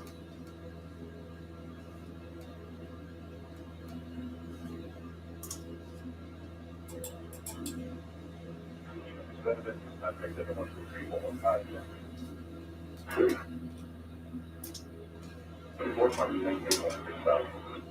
16,000 from American 1921. Getting a little high. Come down. Man, nice. It's like a volcanic island out here on my left. What is this? What is this island? I did not know they had islands like that in the Caribbean. 3315 I American. just thought the Caribbean was flat. I mean, it is, but Salem, Oliveston, what is this place? Gerald's, John Osborne International.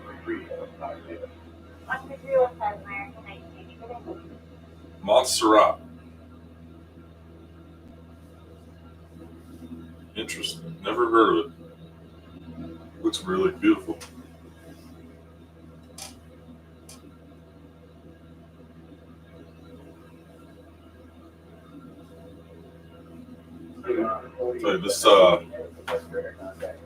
This journey has really helped my geography of the Caribbean and of the States. Whoa, what am I doing? Altitude, pay attention. I'm up to busy looking at Montserrat over here. Just had an elevation gain of 700. Back down to 5,000.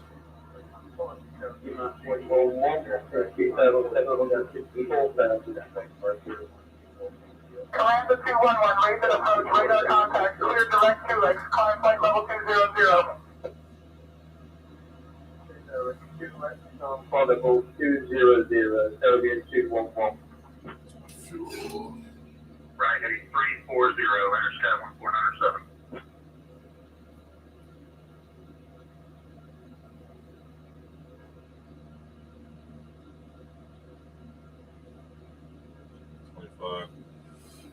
See, these islands on the map, they don't look as far apart as they actually are on the map. Everything looks kind of jumbled together and close. These things are spread out. Not as close as it looks upon first glance. We're 43 nautical miles from our airport. Here goes Montserrat.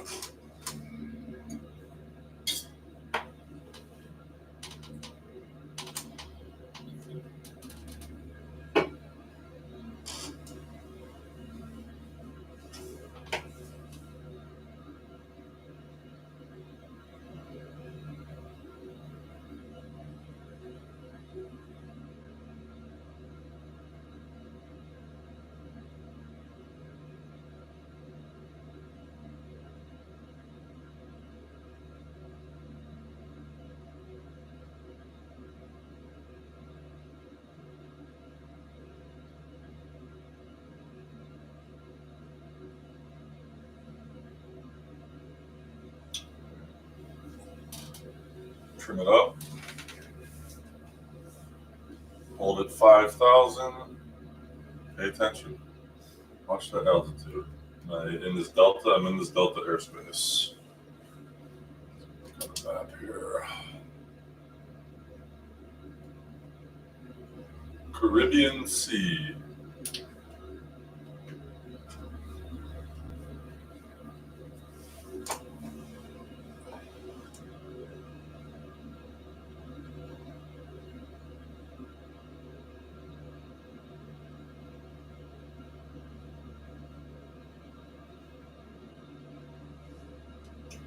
I need to increase my throttle, take it up to 2350, trim up, and I'm going to need a little more throttle.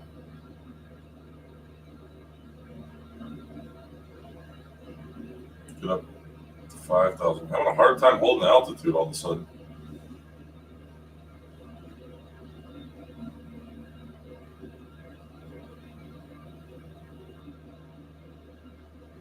Walker 324, contact Razor Tower on 118.4.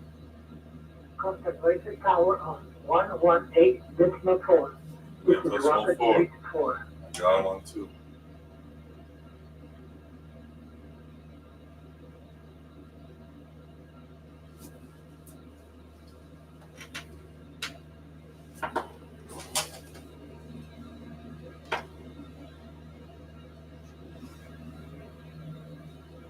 That was a nice view. Caught a little land. Been out over the water for so long, I'm looking at this blue. Good to see some mountains over there.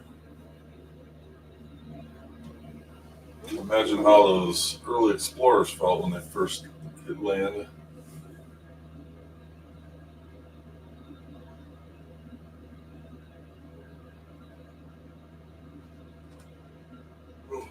You know what I meant. I'm getting loopy. It's like hypoxia.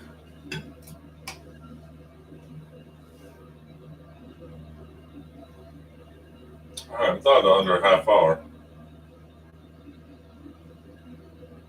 But we are also at 3 hours and 4 minutes in the air, so not great time.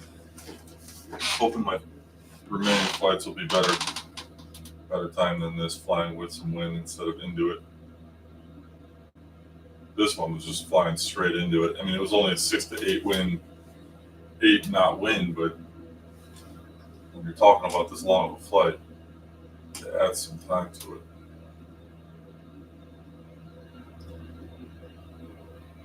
especially in a Cessna. Just a basic 172, not like I'm in a beach, in a barren or anything like that in a twin. This is not the best choice for island hopping, but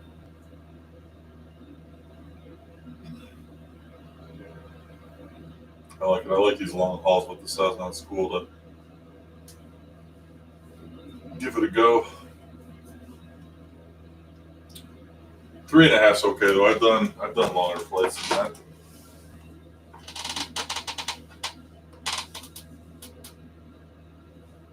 Just get stiff. Steve's back. What's up, man? What'd you miss? I don't know, man. Just a lot of. We just went over. Just passed over. What was it called? Montserrat, a little volcanic island I've never heard of in the Caribbean, down near like Antigua.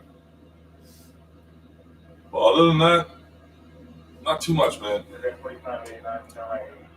35 miles from the airport. Should be there in just over 20 minutes. Gonna do a straight in. It looks like a shady airport too. It's like a 2-mile runway, and they have a couple of private areas at the airport. Pointe-A-Pitre.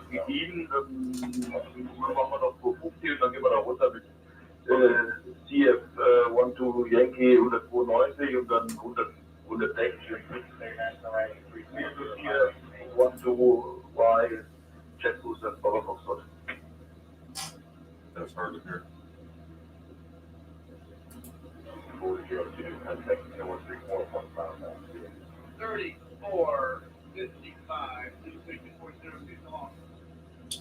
All right, 20 minutes.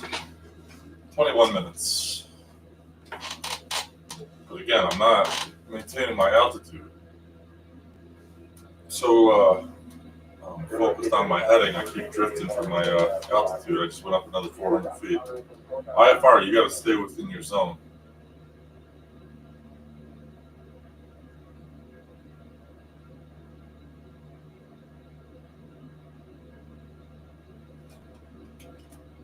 Frame rates are looking good.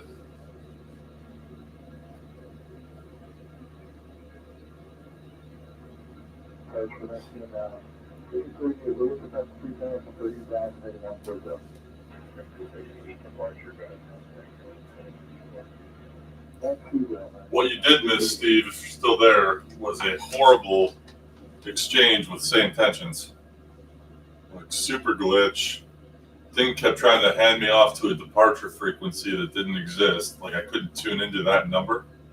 And I went on for about 15 minutes telling them every time they tell me to tune into that station that I did not have the capabilities and I needed a new station. And then I went on a rant about why pilotage is by far my favorite. Even though it has its limitations, just the immersion factor with same tensions, it's not there yet. At least with X-Plane. They're a great company. They're coming a long way, but it's not there yet. I don't know if will AI ever be there fully? I don't know. For like ATC?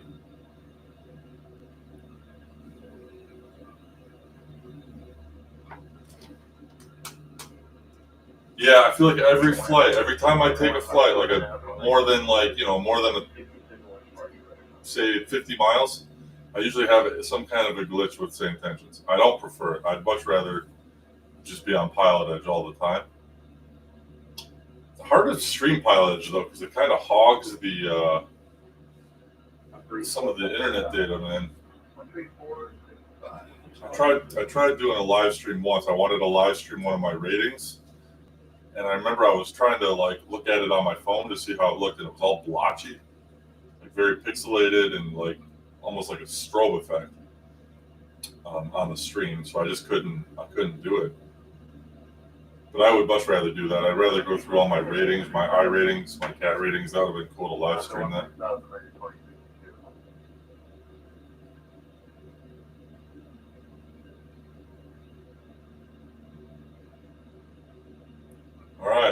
miles. I think I got the island in sight. Oh yeah, island's right there. About 20 something miles off.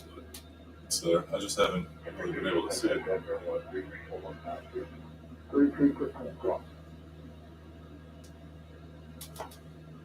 30 left. On this flight, I got, I would say 20 minutes. I'm 28 nautical miles right now from the airport. Ground speed's 86 knots. 20 minutes. 25 probably. Should be signed off within 30.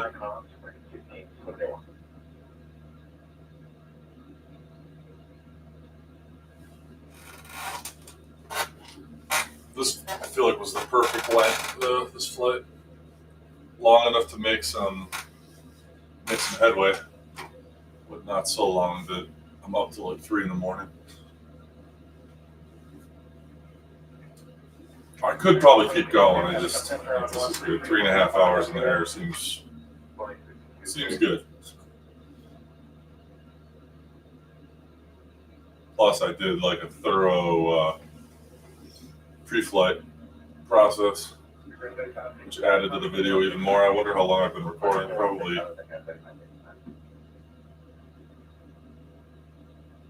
at least 3.5 hours right now, recording a bit.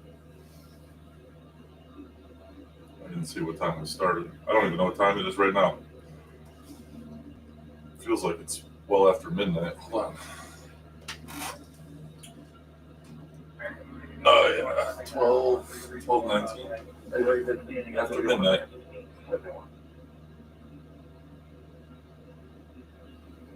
Boy. Midnights on Friday nights in my 40s are not what they were in my 20s.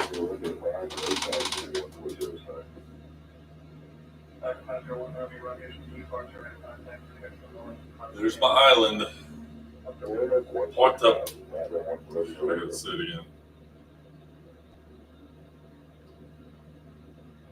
Pointe-A-Pitre.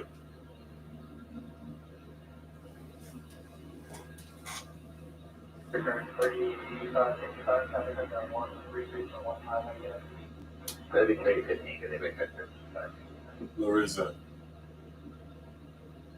So Reza, Guadeloupe, Pointe-A-Pitre. I've honestly never heard of this island.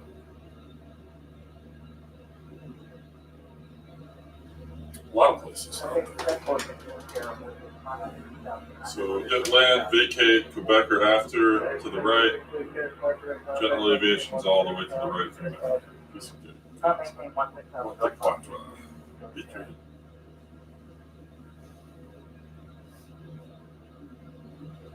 Looks like a really well-developed area, too.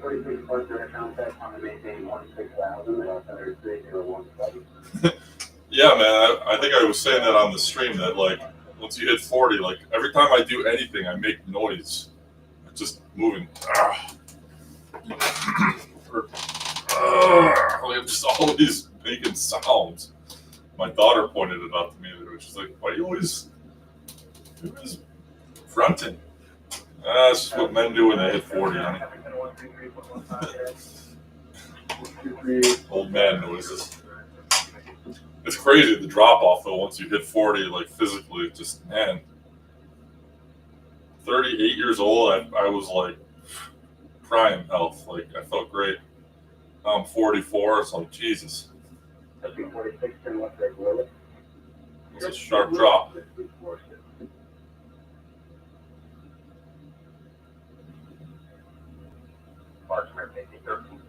Old man noises. Maybe I'll make a YouTube channel and make videos just of me making old man noises every time I do anything. Post them like in very condensed formats. That'd probably get a lot more interest than my flight simulation channel. Make songs out of the old man grunts.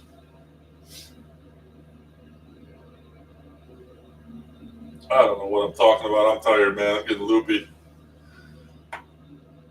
All right. Focus up here. 20 1 nautical miles to go. Should be there. Should be on the ground in 15 minutes. Give or take a minute or two. I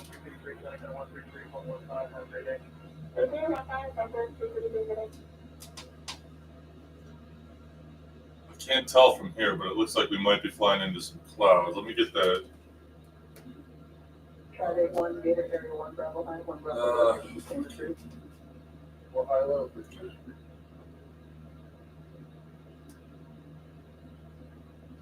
me just get the digital weather here. All right. Oh yeah, there's some clouds. We might be flying into some clouds. Wind 100 to 8. All right, yeah, we're flying right into the wind at 8 knots basically when we land. Slightly pushing us to the right. Slightly pushing us to the right. But maybe that'll just mean not as much right rudder.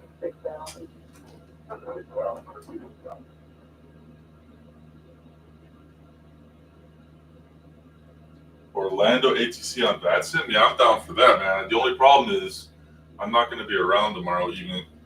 I would love to do that. But me and my wife are going to see my parents tomorrow. Buffalo. Taking the kids, and then my daughter's doing a sleepover there. So me and my wife are going to just hang out tomorrow night.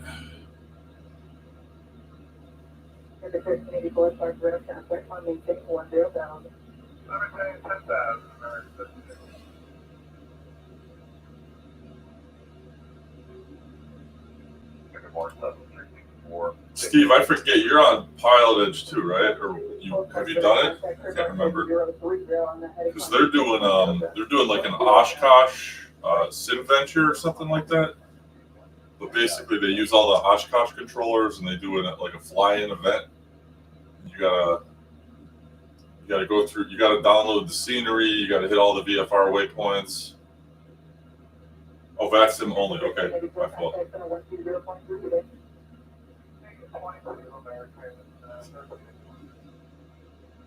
That sim's great though, man.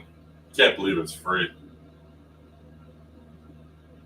That makes it so much better.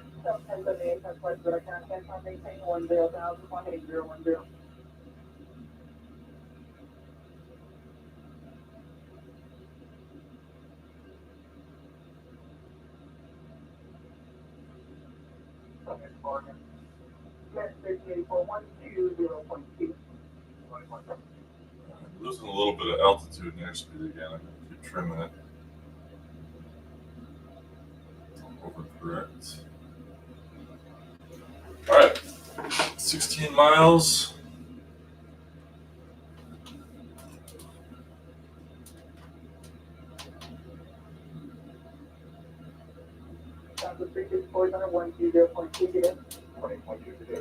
Yeah, I don't know how they do it either.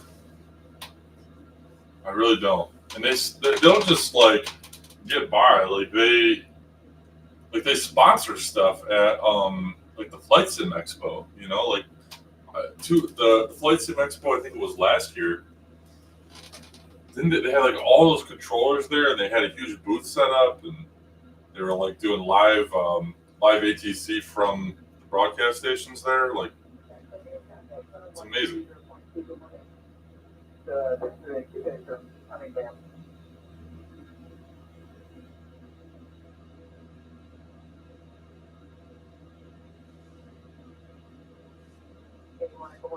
It's the one regret I have about this is that I can't really do much with it outside of general aviation. Like, I would love to do like business jets. Like, I really wanted to get like the Hot Start Challenger, the 650 Onyx plane, and then map like a sim to that, but it's just too much, too expensive, and I hate using point and click with the mouse and using the keyboard. I really detest that.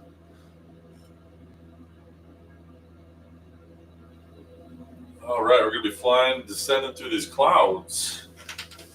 Good thing we're flying IFR.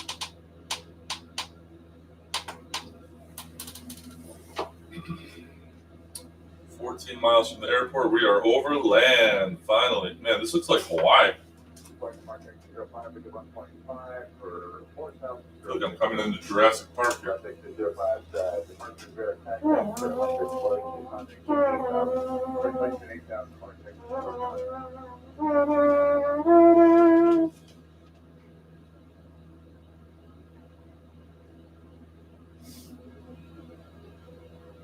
Holding at 5,000 feet. No, it wasn't Jurassic Park was Hawaii, where it? Oh no, it was off. Let me think. In the book, it was off the coast of Costa Rica. All right. Yeah. But they filmed it in Hawaii.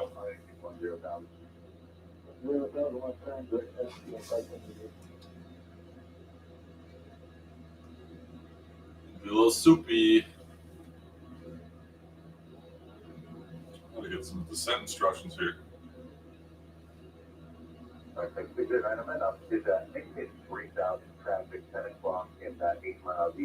So I wonder if St. Tensions will handle this for me and get me on the. See if there's any IFR approach procedures here. Yeah. I'm gonna request one here, so I'm gonna go with the ILS. I'm pulling up the approach plate. Whoa, watch my altitude.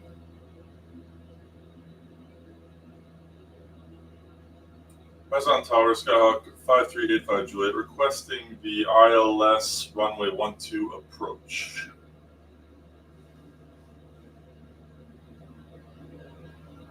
Juliet, ILS runway 12 approach approved. Good. Intercepted here are 110.3. Thanks for, I should have told them that beforehand, but here we go, 110.3.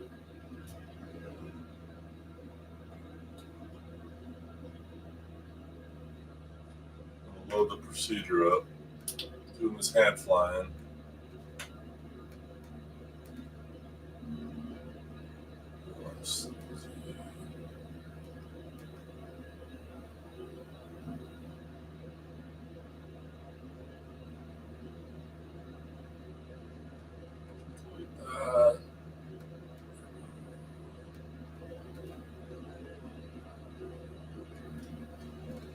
Plug your vectors. Tower, Skyhawk 5385 Juliet. Can I get vectors to the ILS? Runway 12 Zulu.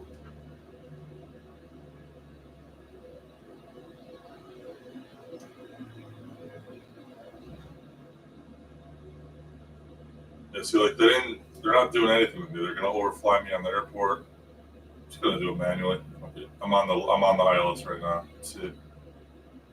The needle. Swan. All right, so the approach course is 116.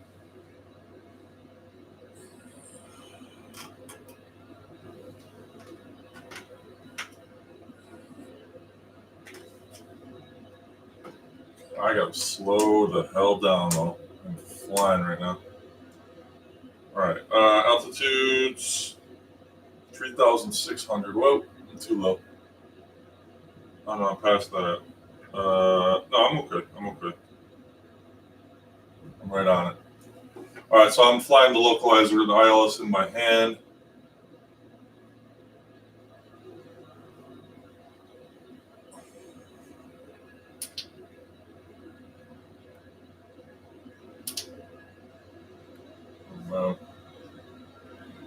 I'm not even using the GPS or anything. I'm just going straight off the ILS now.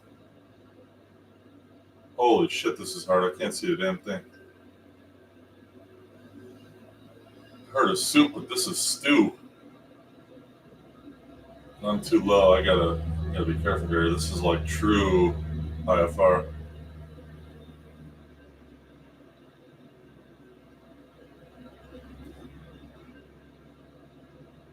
Shit.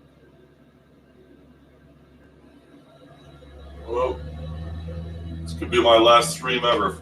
I vow if I ever crash and kill myself in this, I'll delete my channel.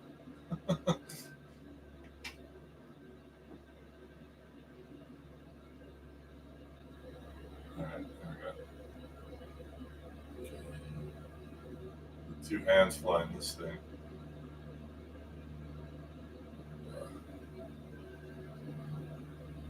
I have no concept of. I'm really starting to get a little disoriented in this cloud right now.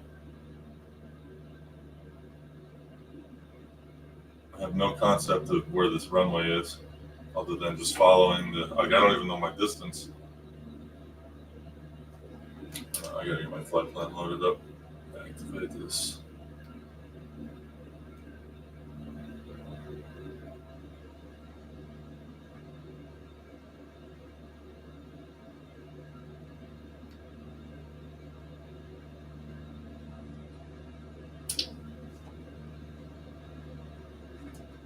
Holy shit, this is hard. I can't see a thing. Okay, it's taking me. I lost it. Shit. Yeah, see, I just got so. 40 miles. I got so turned around there. So turned around.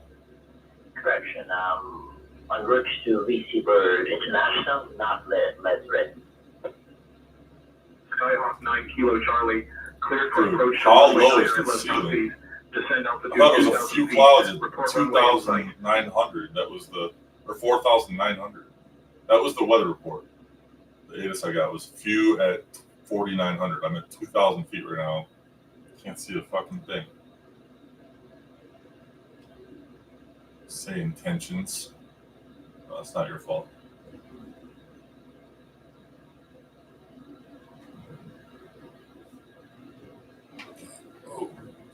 Oh, way too far off course. I'm like overshooting it. My corrections are too strong. Oh, here we go. We're coming through in a second. There we go. There we go. Okay. Field in sight. Tower, Skyhawk 5385 Juliet has the field in sight, inbound for full stop, runway 12. 85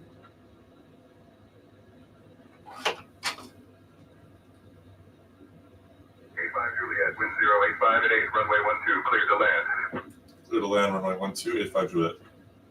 Attention, all aircraft information. Quebec is now current QNH 1017. 17 hasn't changed. All right.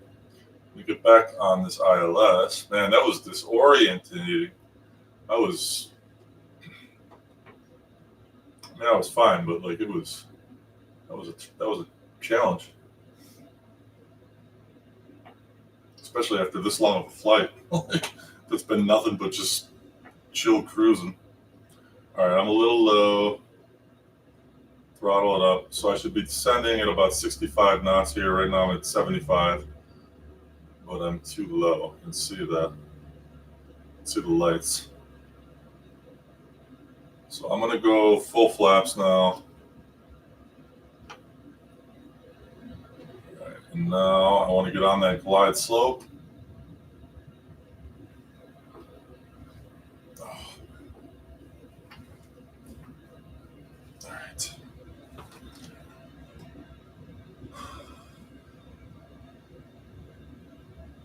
Small island, big settlement though.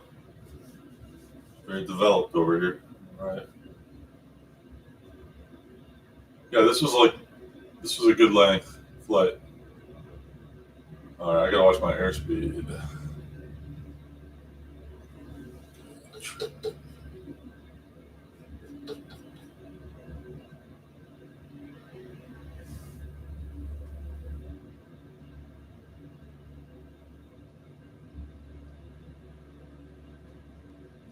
The wind is pushing me just a little bit to the right.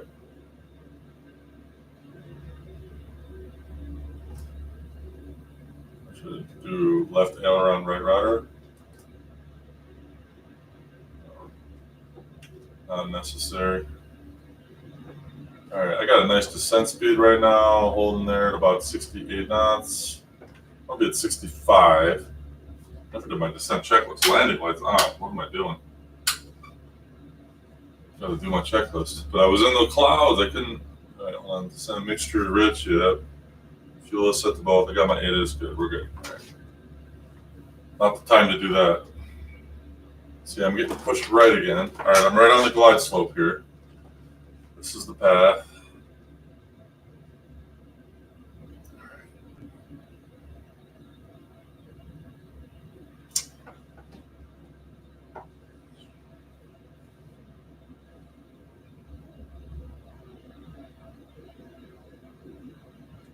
A little windy. Windier than I thought it was going to be.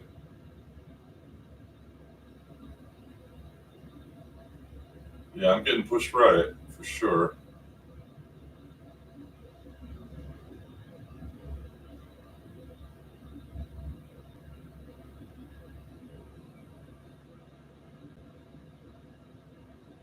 Slow down. Coming in a little fast right now. But I'm on that glide slope beautifully. I've been on 2 red, 2 white this whole final. Perfect. Just aim for those numbers.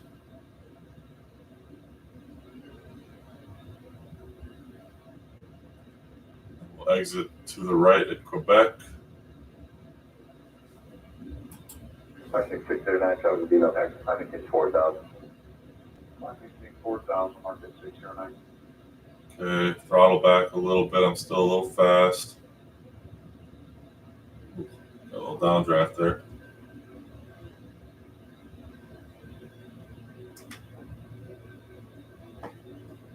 Pushing me right again. Shit. Man.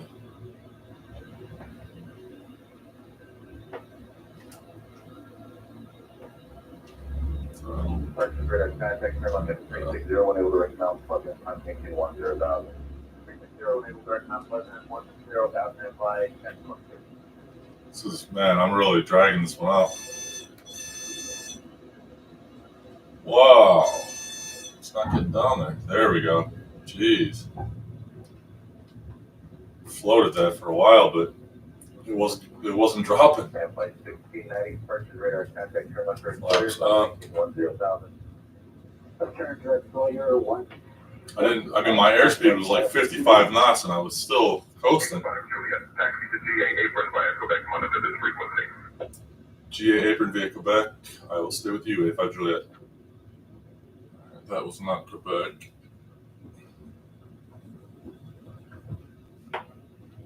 That's the restricted area.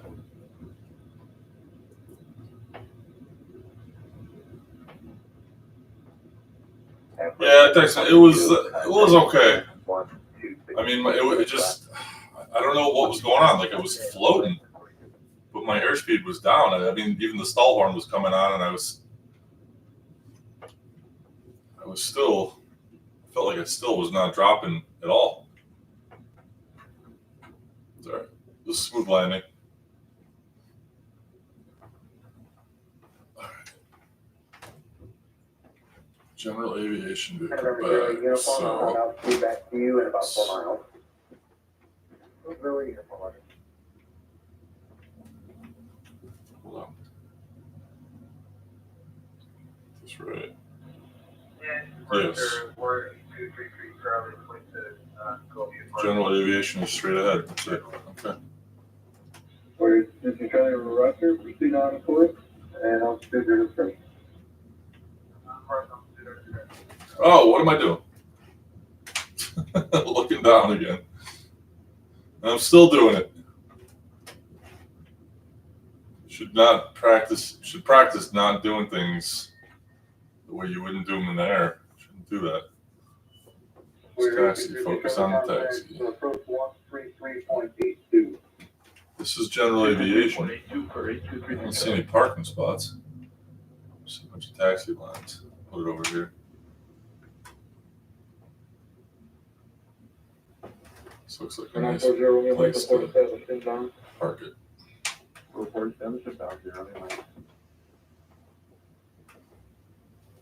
Okay. Parking brake set. There we go. How's that? Okay. Get that off my head. All right. Landing light, taxi light off. Rico 3437, contact Chicago Center 128. After landing, flaps up, strobes off. Rico 34. Landing lights off. Taxi light off. Pitot heat off. That was never on. Mixture as required. Trim is set for takeoff. 272 Bravo, go back out of 2.2, climbing 4,000 on my head. Transponder, altitude squad. 272 select pressure radar town, tag, climb, maintain 10 tower, turn left setting 040. Climb 10,000, left turn 040, 2 Bravo, go back. Let's do it on this. It's not working. Squawk VFR. Where am I? ELT silent. Avionics off. Caribbean 105, contact Bianca. Hate that. Same tensions does that too. You kill the avionics power and they keep the chatter going. Mixture full lean, mags off.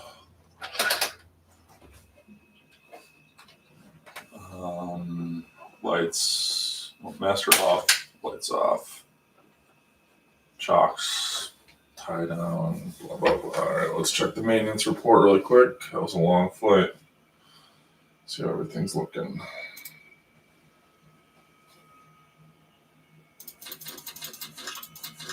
Okay. Definitely want to refill the oil. Starting to get a little low there.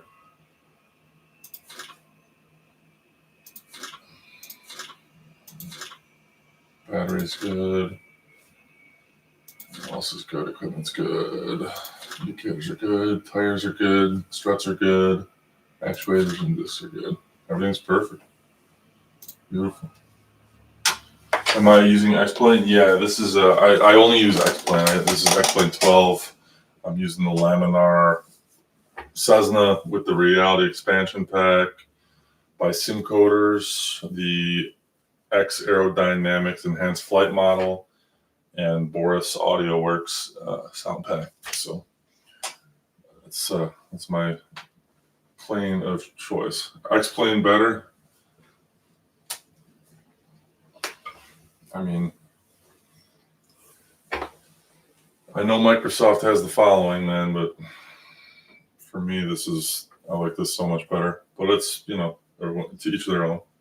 I got nothing negative to say about Microsoft Flight Simulator, but I much prefer X-Plane. All right, well, that's the flight. So what is my, let's get an outside view here of the plane. Show you guys what I'm running here. So this is the Laminar Cessna. I got a custom livery here. I downloaded 5385 Juliet. I just really like the look of this livery, like old school. Just love the way that looks. But yeah, it was a good flight. Wow. So stow all this away. But yeah, thanks for watching, everybody out there. Appreciate you guys watching. That was fun tonight. Long one. Made it from, just a little post-flight briefing here. Made it from Puerto Rico, San Juan to Pointe-A-Pitre, Guadeloupe. For my next leg after this, my next live stream, I'm going to try to make it down to Venezuela and start my South American tour. I have the goal of flying through the Amazon, doing some general aviation flying in the Amazon rainforest. So that's my next leg. I don't know when I'm going to do it yet. I still have to finish my Pilot Edge I-11. I want to record that, post that, be done with all my Pilot Edge ratings, and then focus on their Sky ratings and just kind of alternate between Pilot Edge and doing like Same Tensions live streams. I wish I could stream Pilot Edge flights, but again, it just kind of chokes the network, and the stream got all screwed up when I did that last time. But very cool. Do you only fly Cessnas? No, man. So I can I fly a lot of different things, but Cessna is my favorite thing to fly. But I can load up. So I'll show you my favorites. Flight configuration. So all these up here are my favorites. So like the ultralight, aerolight is fun to fly. Sometimes I'll do a Baron. And if I want to do that, you got Air Manager here. So you just, I'll show you. So if I want to fly a Baron, I can just change my, boom. And see, I got the whole new panel. I fly the Warrior a lot, the Piper Warrior, the Cherokee. Sometimes I'll do the Cub and do like a bush flight out in like Alaska. And then these two V-flight Airs were like, that's a 150 and a Cherokee 140. Those are extremely slow, and I like flying them. They're it's well situated for this simulator setup that I have. But yeah, typically I like the Cessna. My top two would be the Cessna, this one. I was using the Airfoil Labs forever, so this one. That was like my favorite. I use this ever since I built my sim. It's got so many failure scenarios that are built in. But yeah, airliners, no. I mean, I just do pretty much general aviation because it was just too hard to set this up. Like the best I could do with a panel, airliner panel, was a Citation. I'll show you. So I tried to map a Citation panel here as best I could, but it's, like it's not as immersive because it's a very small percentage of the components. So like map something like an airliner or something like that, or a BizJet, it's not worth it. You're better off just doing VR and using like the basic, like, maybe get like a WinWing thing, or something like that. But I hate using like point and click. Like I refuse to use the mouse and the keyboard. Today I was, just because I had the sunglasses on because I flew out in the sunset or sunrise. There we go. You can do VR. I just personally, to be honest with you, I tried it and I didn't love it. I don't know, man. I don't know if it's like vertigo or something it gives me, but it kind of like screws me up, like my equilibrium. So I haven't really toyed with it much after I tried it once. What's going on here? Oh, this is like my Citation panel is like loading up. But yeah, man, that's it. I appreciate you guys watching and hanging out though. That was a fun one tonight. I didn't even really look through this whole chat again, but yeah, looked like a lot of people were watching, so I appreciate that, guys. But I'm gonna get going. I'm gonna sign off. My kids get up early. They don't care if it's Saturday. So appreciate everybody hanging out with me tonight. And like I said, I will post my Pilot Edge I-11 rating next. I'm probably gonna attempt that in the next week. I don't think I'm going to be able to stream anymore this weekend, but I'll definitely be on again next weekend, and I'll try to post a Pilot Edge video in the next week too. So thanks for tuning in, guys. Take it easy. Have a good rest of your weekends, and see you soon.